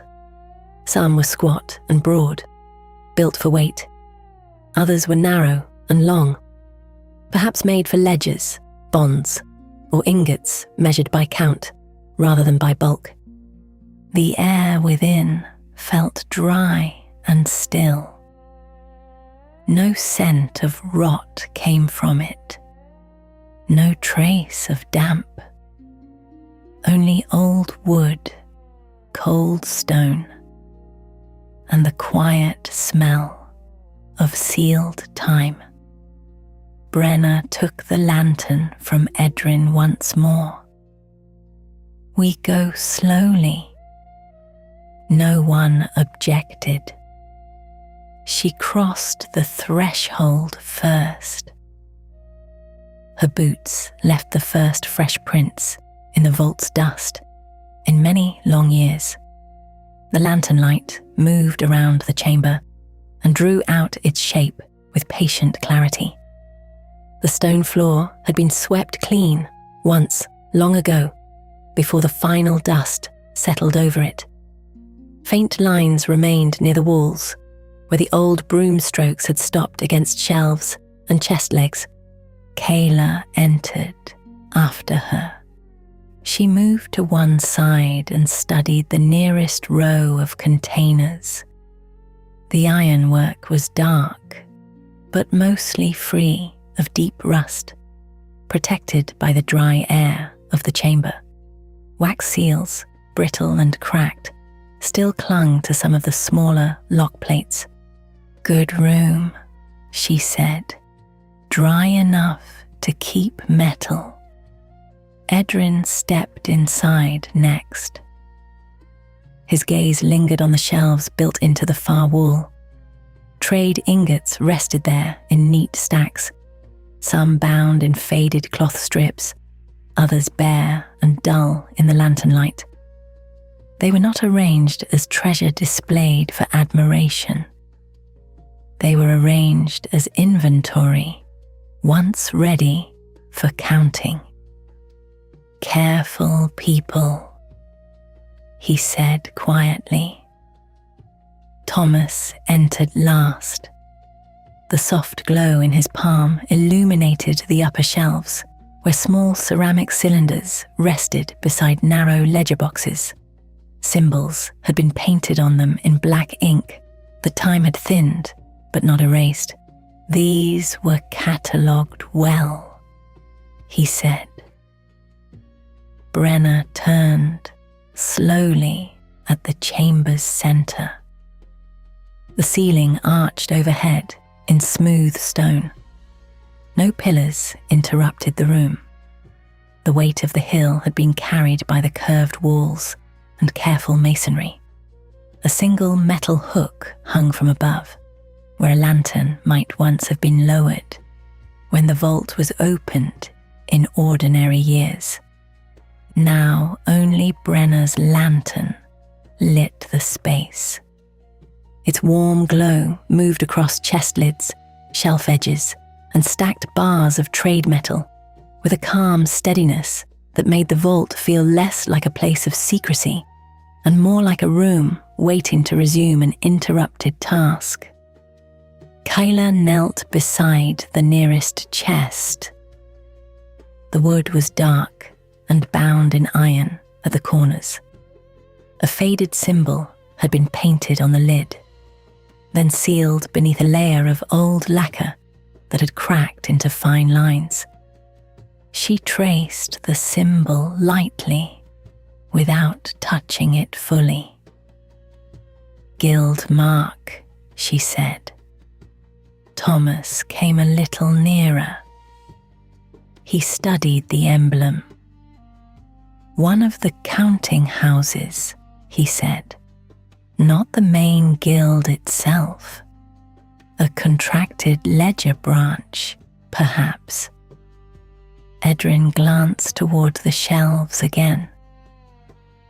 That would fit a reserve room. Smaller storage, private tallies. Brenna lifted the lantern toward the far side of the vault. There, against the curve of the wall, stood a chest slightly different from the others. It was narrower than the broad coin chests and deeper than the long ledger boxes. Iron straps crossed its lid, but unlike the other containers, a small brass plate remained fixed to the front. Dust had softened its shine, yet the plate still reflected a faint amber line of light. Kayla saw it at the same moment Brenna did. "Labeled 1, she said. Thomas looked more closely. The plate bore engraved characters, not fully readable from where they stood, but distinct enough to suggest intention. A chest marked not merely by category, but by designation. Edrin rested one hand lightly on the back of a chair-like stool tucked near the wall, perhaps once used by a clerk counting the room's contents. It remained where it had been left, dry, still, and thin with age. "That may be the one named in the records," he said. Brenna nodded once. "We'll see." They moved toward it together, not hurried, just as they had moved through every chamber before. The lantern light crossed the tops of nearby chests and passed over bars of dull metal stacked in orderly rows on the lower shelves. Some ingots were square-cut, others were long and narrow. A few carried stamped weights, so faint they could only be seen when the light caught them from the side. Kayla paused beside one shelf. "Trade silver," she said. Thomas examined another stack. Copper and tin there. Perhaps iron bonds in the smaller bars. Edrin let his eyes rest on the room as a whole, rather than any single object. The guild trusted stone more than people, he said softly. Brenna stopped before the brass-plated chest. Dust had gathered thickly on the lid, but not enough to hide the line where it met the box beneath. The lock itself had tarnished, yet the plate beside it remained legible once Kayla brushed away a little of the dust with the side of her hand. The letters emerged slowly. Thomas leaned in to read them under the lantern light. "Reserve transfer," he said after a moment. "Third tally. Hill vault." Edrin gave a quiet breath that might have been the closest thing he came to satisfaction. "That sounds right." Kayla looked at the iron hasp. Locked, but not heavily. Brenna set the lantern on a nearby stone shelf, so both hands would be free. The warm light spread low and steady across the chest, the brass plate, and the dust that lay over everything else untouched. No one spoke for a moment. There was no need. The chamber had already told them what it held. The ruin had kept its quiet work for many years. Now, with the vault open and the marked chest found, the final task had simply become clear. Brenna rested one hand on the lid. "Here it is," she said.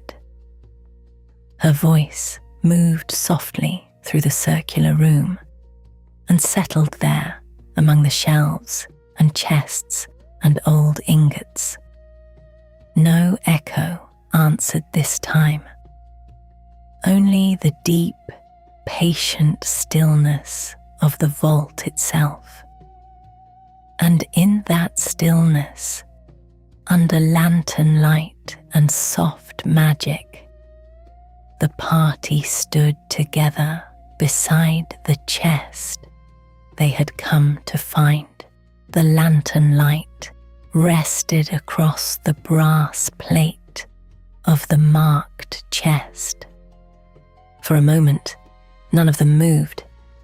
The vault had waited many long years in stillness, and the quiet of the chamber seemed to settle gently around the four travelers who now stood within it. Brenna Stonehand rested one hand on the lid. The wood felt dry and cool beneath her palm. The iron straps that crossed the chest had darkened with age, but the metal had not failed. Whoever had built the container had expected it to endure. Kayla Thorne crouched beside the lock. The iron hasp had been sealed once with wax and cord. Only the brittle fragments of the seal remained now, clinging faintly to the metal. Time had cracked the wax into pale flakes that fell away when she brushed them gently aside. "Old seal," she said quietly. Thomas Greywick leaned slightly closer. The pale glow resting in his palm illuminated the lock plate. The metal had tarnished to a dull grey, but the mechanism itself remained intact. "Nothing complex," he said. Edrin Vale stood nearby, holding the lantern steady so the warm light fell across the chest and the floor around it. Dust had gathered thickly along the edges of the vault chamber, but the chest itself held only a thin layer. That suggested it had been handled often before the room was sealed. "Used frequently once," Edrin said softly. Brenna nodded. "Guild reserves move when needed." Kayla slipped the narrow tip of one knife into the hasp and tested it gently. The metal shifted with a soft click. Not resistance, only age. She looked up at Brenna. Ready. Brenna removed her hand from the lid and stepped slightly to one side. Kayla lifted the latch. The sound was small, but clear in the still chamber. A simple metal note that echoed once against the curved stone walls. The chest remained closed. Brenna placed both hands on the lid again. Slowly, she lifted it. The hinges answered with a long, quiet sigh. Dust stirred faintly in the lantern light as the lid opened. Inside the chest rested rows of wrapped bundles. Cloth coverings protected what lay beneath them. The fabric had once been dyed a deep colour, though time had faded it towards soft browns and greys. Kayla reached forward and gently folded one cloth back. A row of coins rested beneath it. The metal caught the lantern light in soft reflections. Silver. Edrin studied them carefully. Trade coin, he said, stamped by several mints. Thomas allowed the glow in his hand to drift across the open chest.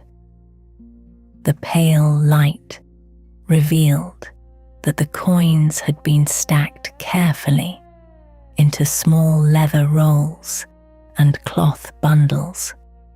Merchants had prepared them for counting and transport. Guild accounting, Thomas said. Brenna lifted one bundle gently and weighed it in her hand. Heavy enough. She set it back into place. The chest contained more than coins. Beneath the upper bundles rested narrow bars of trade metal, arranged in careful rows. Some were marked with stamped weights. Others bore merchant symbols, similar to the carvings they had seen along the corridor walls. Kayla examined one of the bars more closely. Silver ingot, she said. Thomas nodded. Standard trade weight. Edrin looked toward the shelves around the chamber again. There may be more reserves here, he said. But this chest is likely the one named in the guild records. Brenna rested the lid of the chest open while they examined the contents. The lantern light revealed the careful organization within the container. Coins in the upper rows, trade bars beneath. Several small sealed envelopes rested near the back of the chest. Thomas lifted one carefully. The parchment had hardened with age, but the seal remained mostly intact. He examined the faded marking. Transfer record, he said. Confirmation of deposit. Kayla leaned slightly closer. Lists contents. Thomas nodded. Most likely. He set the envelope back into place without breaking the seal. The chamber remained quiet around them. Lanternlight moved slowly across the stone floor and the surrounding shelves where other chests and ingots rested untouched. Brenna closed the lid of the marked chest halfway and rested her hands on the iron bands. "This is the one," she said. Edrin nodded. "The guild will want it returned intact." Kayla studied the chest thoughtfully. "We should check weight." Brenna lifted the container slightly from one side. The wood creaked softly, but held firm. Manageable. Thomas looked toward the vault entrance, where the open door still stood. The narrow hallway beyond remained dim and silent. "Trip back will be slower," he said calmly. Edrin smiled faintly. "That is expected." For a few moments, the four simply stood in the quiet vault. The lantern light warmed the chamber gently. Dust drifted slowly through the air where the chest had been opened. Beyond the shelves, the rest of the room remained undisturbed. Kayla walked slowly along the curved wall of the vault. She examined the other chests without opening them. Most carried similar markings. Merchant houses, accounting branches, trade guild symbols.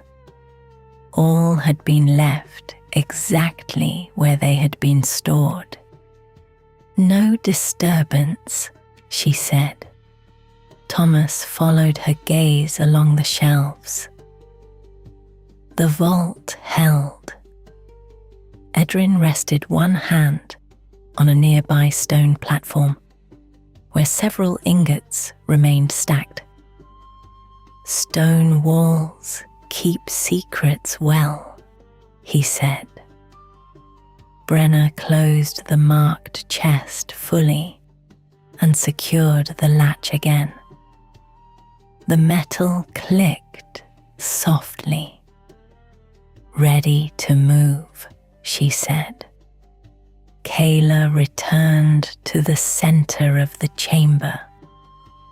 She studied the path from the chest to the vault door. Clear enough.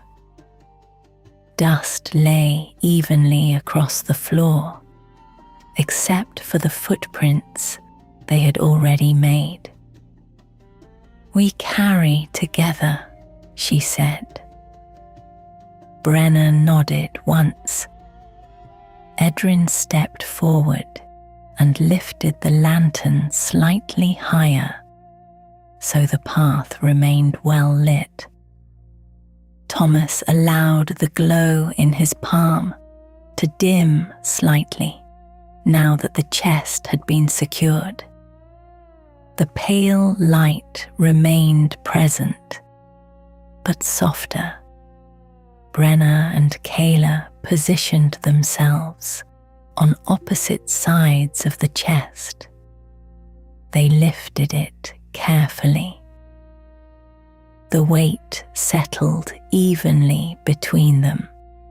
The iron bands creaked softly as the container rose from the stone floor. Edrin moved ahead toward the vault entrance. The lantern light spread along the threshold and into the narrow hallway beyond. Thomas followed, behind the two, carrying the chest. His quiet glow ensured that no corner of the passage fell completely into shadow. Step by step, they carried the chest toward the open door. The vault chamber slowly faded behind them. The shelves of untouched trade ingots remained where they had rested for years. The other sealed chests waited quietly along the curved wall. Only the marked container had been disturbed. As they reached the doorway, Kayla paused briefly. She shifted her grip and looked once more into the chamber. Lanternlight flickered across the far wall before fading again. "Room will hold longer," she said quietly. Thomas nodded. "Another generation, perhaps." Brenna stepped through the doorway with the chest. The hidden passage received them once more. Cool air drifted along the narrow hall. Their footsteps echoed softly against the stone as they began the careful walk back toward the outer chambers of the ruin. Behind them, the vault door remained partly open, but the chamber itself returned quickly to darkness as the lantern light withdrew. Dust settled once again across the floor where the chest had rested.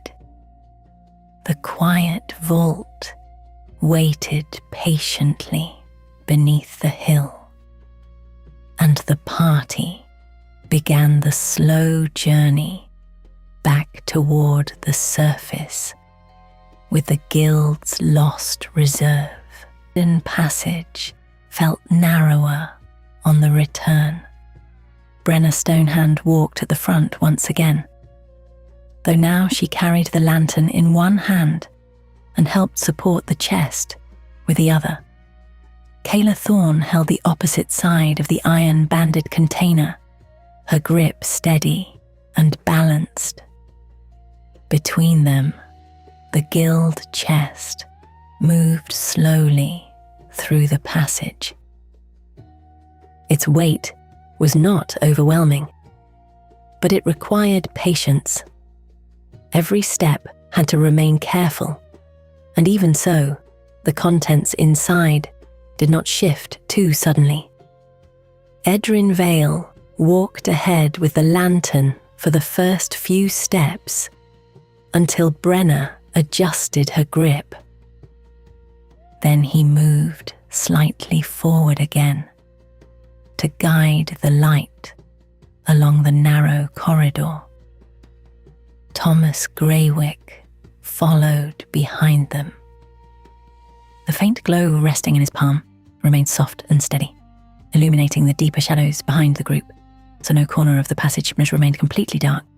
Their footsteps echoed quietly along the stone walls. The sound was slow and deliberate.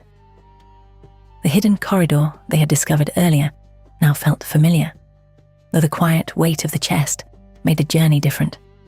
The smooth floor sure showed faint wear marks all left by the merchants who had once carried similar loads through this very passage. Brenna adjusted her grip slightly. "Still steady," she said. Kayla nodded. Balanced. They continued forward. The narrow hallway opened slowly back into the records chamber, where the broken shelves and old boxes still rested in silence. Dust shifted slightly as they stepped inside. The lantern light spread across the room once again, revealing the scattered boards and clay tablets they had examined earlier. Edrin stepped aside so the others could pass. The chest moved slowly across the chamber floor. The quiet scrape of its iron bands echoed softly as it brushed against the air and dust around it. Thomas paused briefly beside one of the shelves. The faint glow in his palm illuminated the clay tablets resting there. He studied them for a moment. "Records preserved well," he said quietly. Kayla glanced toward the shelves as she walked. "Stone vault helps." Brenna continued toward the far doorway. The hidden passage behind them now stood open in the lantern light, but the stone wall could easily be closed again once they passed through. Edrin stepped back to the moving wall mechanism. He studied the stone block carefully. "Slide it after we leave?" he asked. Thomas nodded slowly. "Best to leave the vault as we found it." Brenna and Kayla carried the chest through the archway and into the corridor beyond. The passage felt slightly warmer here. Air moved slowly through the deeper halls, carrying faint traces of damp stone and distant water. Once the others had passed through, Edrin pressed gently against the stone block that concealed the vault passage. The old mechanism responded with a slow, grinding sound. The wall slid back into place. Dust settled quietly along the seams. Only the faint outline of the stone blocks remained visible. The hidden hallway disappeared once more. Edrin brushed a little dust from his hands and rejoined the others. The party continued through the corridor where merchant carvings still marked the walls. Lantern light moved slowly across the symbols as they walked. Barrels, scales, counting marks, old trade signs left by guild workers long gone. Thomas allowed the pale glow in his hand to drift across the carvings. They kept careful records, he said. Edrin nodded. Merchants depend on memory written in stone. Kayla shifted the chest slightly as they moved. The weight remained even between her and Brenna. No sound came from inside the container, beyond the faint settling of cloth bundles. They reached the chamber where the stone guardian stood. The large construct remained motionless in the center of the circular room. dust rested across its shoulders once again. Brenna slowed as they approached. "Still quiet," she said. Thomas studied the figure briefly. "The seam holds." The pale glow in his hand touched the stone guardian lightly. No movement followed. The old magic remained dormant. Kayla and Brenna carried the chest around the outer edge of the chamber, so they would not need to pass directly beside the construct. Edrin walked ahead to guide their steps between the pillars. The chamber echoed softly with their movement. The guardian remained silent. Beyond the chamber, the corridor opened toward the stream hall. The faint sound of moving water reached them again as they approached.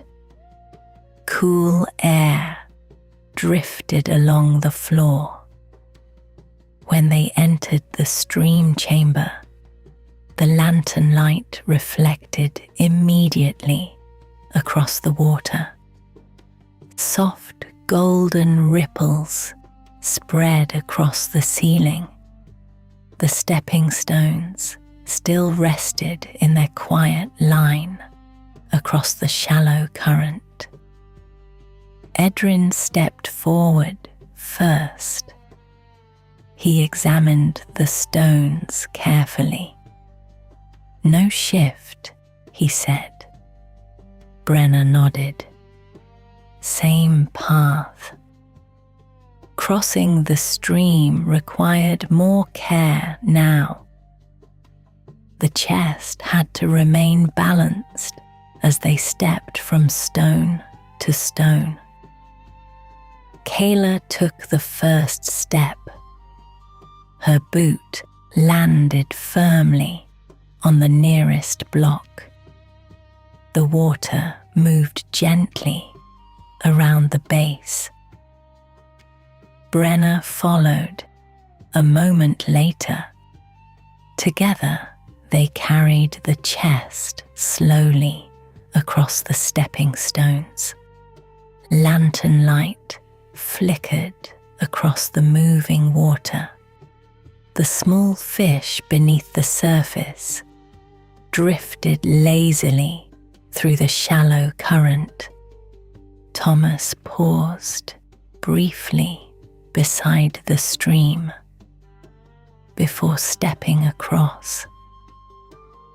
The pale glow in his hand illuminated the water clearly enough that the fish appeared as faint silver shapes beneath the ripples.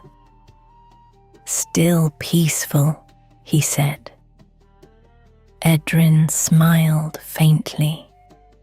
"Not much changes down here." Once they reached the far side of the chamber, they paused briefly. Brenna lowered the chest to rest on the stone floor for a moment. The iron bands touched the ground with a quiet note. Kayla rolled her shoulders once. "Weight manageable," she said. Brenna nodded. "Short rest." Edrin lifted the lantern higher and studied the chamber once more. The pillars stood exactly as they had earlier. The iron rings remained rusted and still. The stream continued its slow path between the stones. Nothing in the chamber had changed.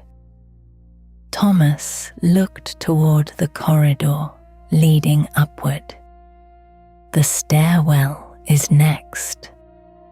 After a moment, Brenna and Kayla lifted the chest again. The weight settled between them. They moved forward toward the spiral stairwell. The corridor sloped gently upward before reaching the stone steps. Lanternlight climbed slowly along the curved walls as they began the ascent. Carrying the chest made the climb slower. Each step had to remain steady. Edrin walked ahead with the lantern to keep the path clear. Thomas remained behind them to ensure the glow of his magic continued to soften the shadows of the spiral. The stairwell echoed quietly with their movement. Step, step, step. The rhythm remained slow and calm. Halfway up the spiral, Brenna paused briefly at the stone resting alcove they had noticed earlier. She lowered the chest onto the bench carved into the wall. The wood creaked softly. Kayla flexed her hands once. "Halfway," she said. Edrin rested the lantern on the stone bench. The warm light filled the spiral chamber. Dust drifted slowly through the air. Thomas studied the old rope grooves carved into the wall. "Merchants once hauled crates here," he said. "Now we do the same." After a short rest, Brenna lifted the chest again. The climb continued. The air grew slightly warmer as they neared the upper halls. At last, the spiral opened into the corridor above. The storage chambers waited beyond. Broken crates still rested where they had collapsed years ago.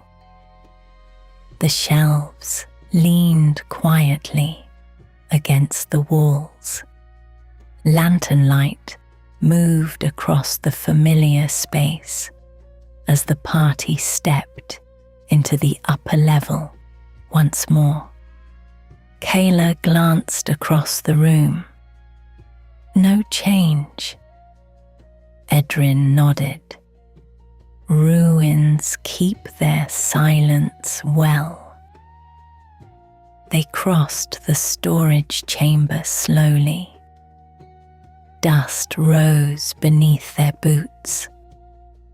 The corridor beyond led back toward the long hall where their journey through the ruin had begun. The faint scent of outside air drifted through the passage now. Brenna noticed it first. "Surface soon," she said. Thomas allowed the glow in his hand to fade slightly. Lanternlight alone was enough now.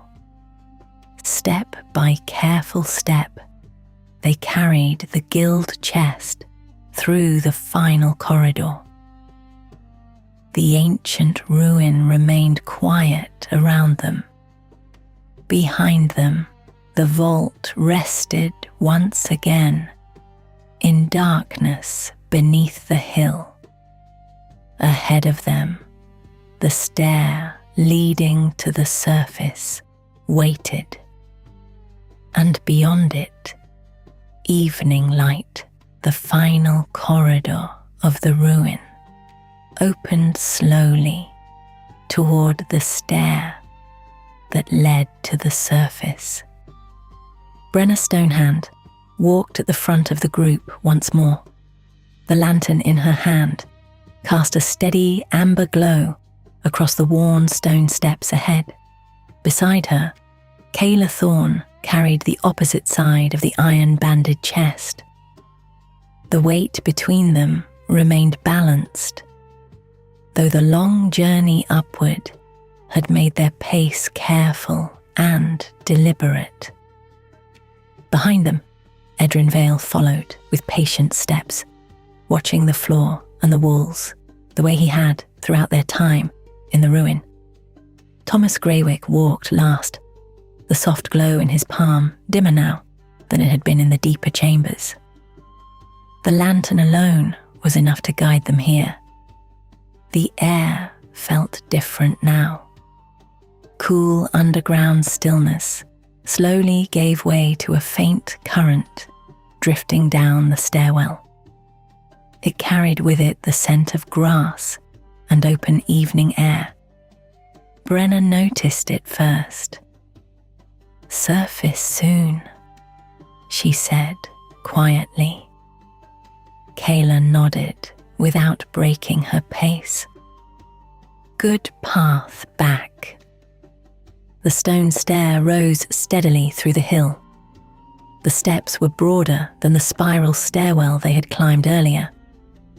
These had been built for regular travel, likely used by the guild workers who once visited the vault halls. Dust covered the steps lightly, but the stone remained solid. Step by step, the party carried the chest upward. Their footsteps echoed softly in the shaft. Lanternlight climbed the walls as they ascended, revealing old tool marks left by the builders who had carved the passage long ago. Each chisel mark caught the warm light before fading again as the group moved past it. After several minutes of slow climbing, the stairwell widened into a small landing.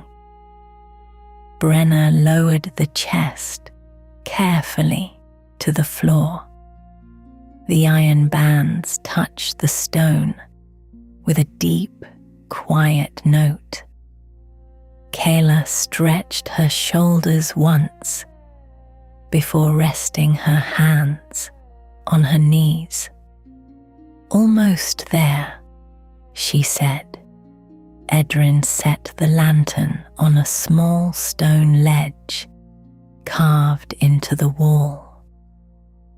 The warm glow filled the landing with soft light.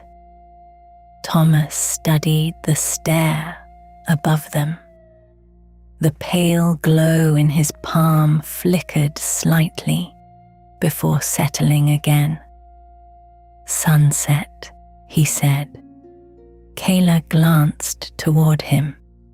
"You can tell." Thomas nodded faintly. Light changes underground when evening comes. Brenna picked up the lantern again. "Then we finish the climb." Together, she and Kayla lifted the chest once more. The ascent continued. With each step, the air grew fresher. A faint golden glow began to appear ahead of them, where the stair curved toward the final archway. The last steps opened onto the surface of the hill. The ruin entrance stood half hidden among tall grass and scattered stones. Moss clung to the edges of the carved doorway, and the evening sky stretched quietly overhead. Brenna stepped out first. Cool evening air moved gently across the hillside. The sun had already dropped behind distant trees, leaving the sky painted with deep blues and fading orange light along the horizon. Kayla followed beside her with the chest. They paused just outside the entrance to adjust their grip. Behind them, Edrin and Thomas emerged from the stairwell. The lantern light looked softer now against the open sky.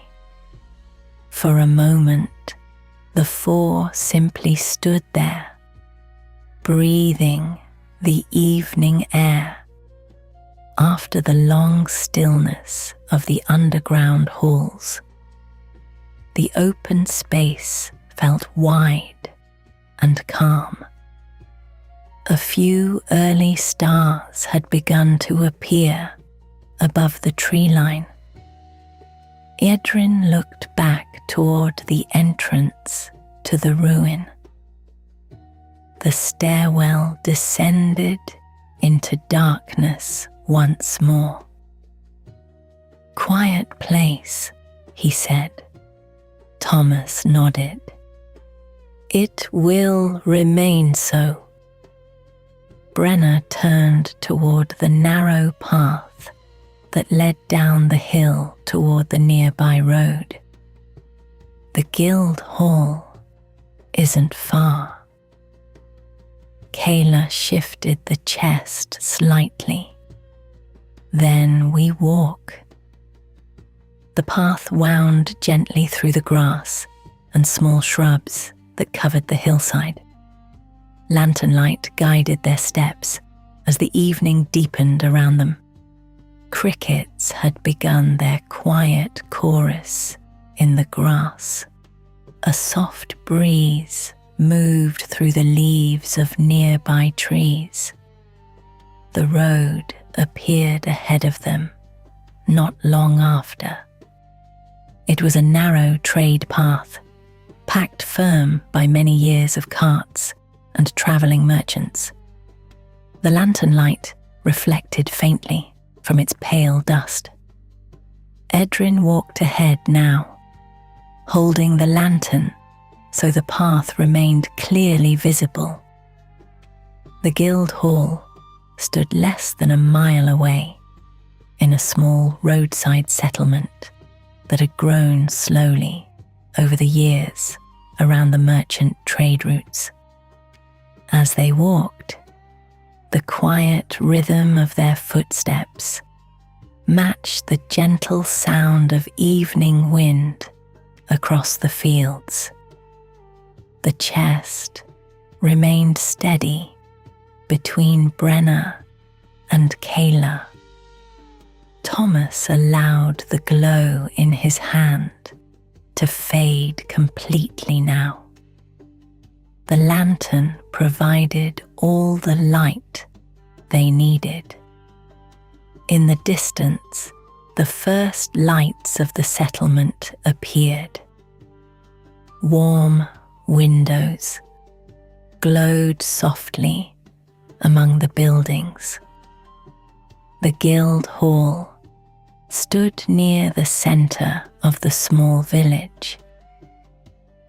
Its broad wooden doors were open, and warm firelight spilled out across the courtyard stones. A few merchants still moved quietly inside, finishing the last of the day's work. When Brenna and the others approached the entrance, one of the guild clerks looked up from a ledger table. His eyes widened slightly when he saw the chest. "Evening," he said. Brenna nodded. "We found it." The clerk stood and motioned them inside. The interior of the Guildhall felt warm and welcoming after the cool air of the evening road. A large hearth burned steadily along one wall, filling the room with soft orange light. Several tables stood nearby, covered in ledgers, scales, and bundles of trade records. Kayla and Brenna carried the chest to a broad wooden table near the center of the room. They lowered it carefully onto the surface. The iron bands touched the wood with a quiet thud. Edrin set the lantern beside the hearth. The warm firelight now illuminated the room fully. Thomas rested his hands calmly at his sides. The clerk approached the chest slowly. He studied the brass plate on the front and brushed a little dust away so the engraving could be read clearly. "Reserve transfer," he murmured. He looked back at Brenna and the others. "That's the one." Another guild worker approached with a ledger book tucked beneath his arm. He opened it and turned several pages before nodding. "Listed missing nearly 40 years ago," he said. Brenna stepped back from the table. Vault was intact. Kayla added quietly, "Guardian too." The clerks exchanged a brief glance. "That matches the older reports," one of them said. They began recording the recovery in the ledger. Edrin moved toward the hearth and settled onto one of the nearby benches. The warmth of the fire felt welcome after the long journey. Thomas joined him a moment later. The soft glow of the fire reflected across the stone hearth and the wooden beams of the hall. Kayla leaned against one of the nearby posts. Brenna remained standing near the table while the clerks finished their notes. Eventually, one of them closed the ledger. "We'll secure the chest in the counting room tonight," he said. Brenna nodded. "Good." The clerks lifted the container carefully and carried it toward a reinforced door at the rear of the hall.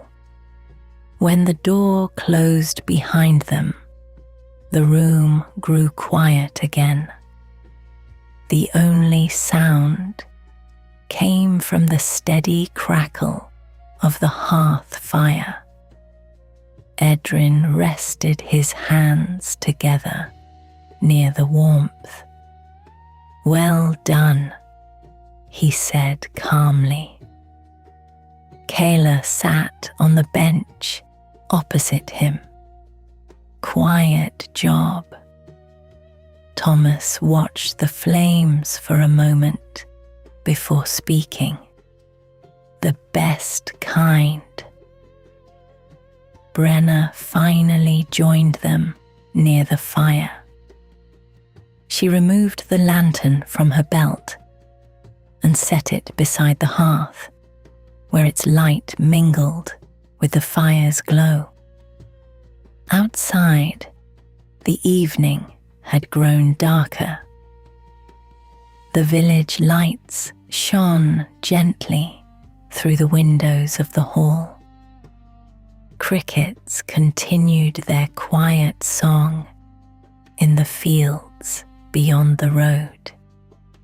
Inside, the four travellers rested beside the hearth. The long journey through the ancient ruin had ended. The guild chest had been returned, and the quiet of the evening settled peacefully around them.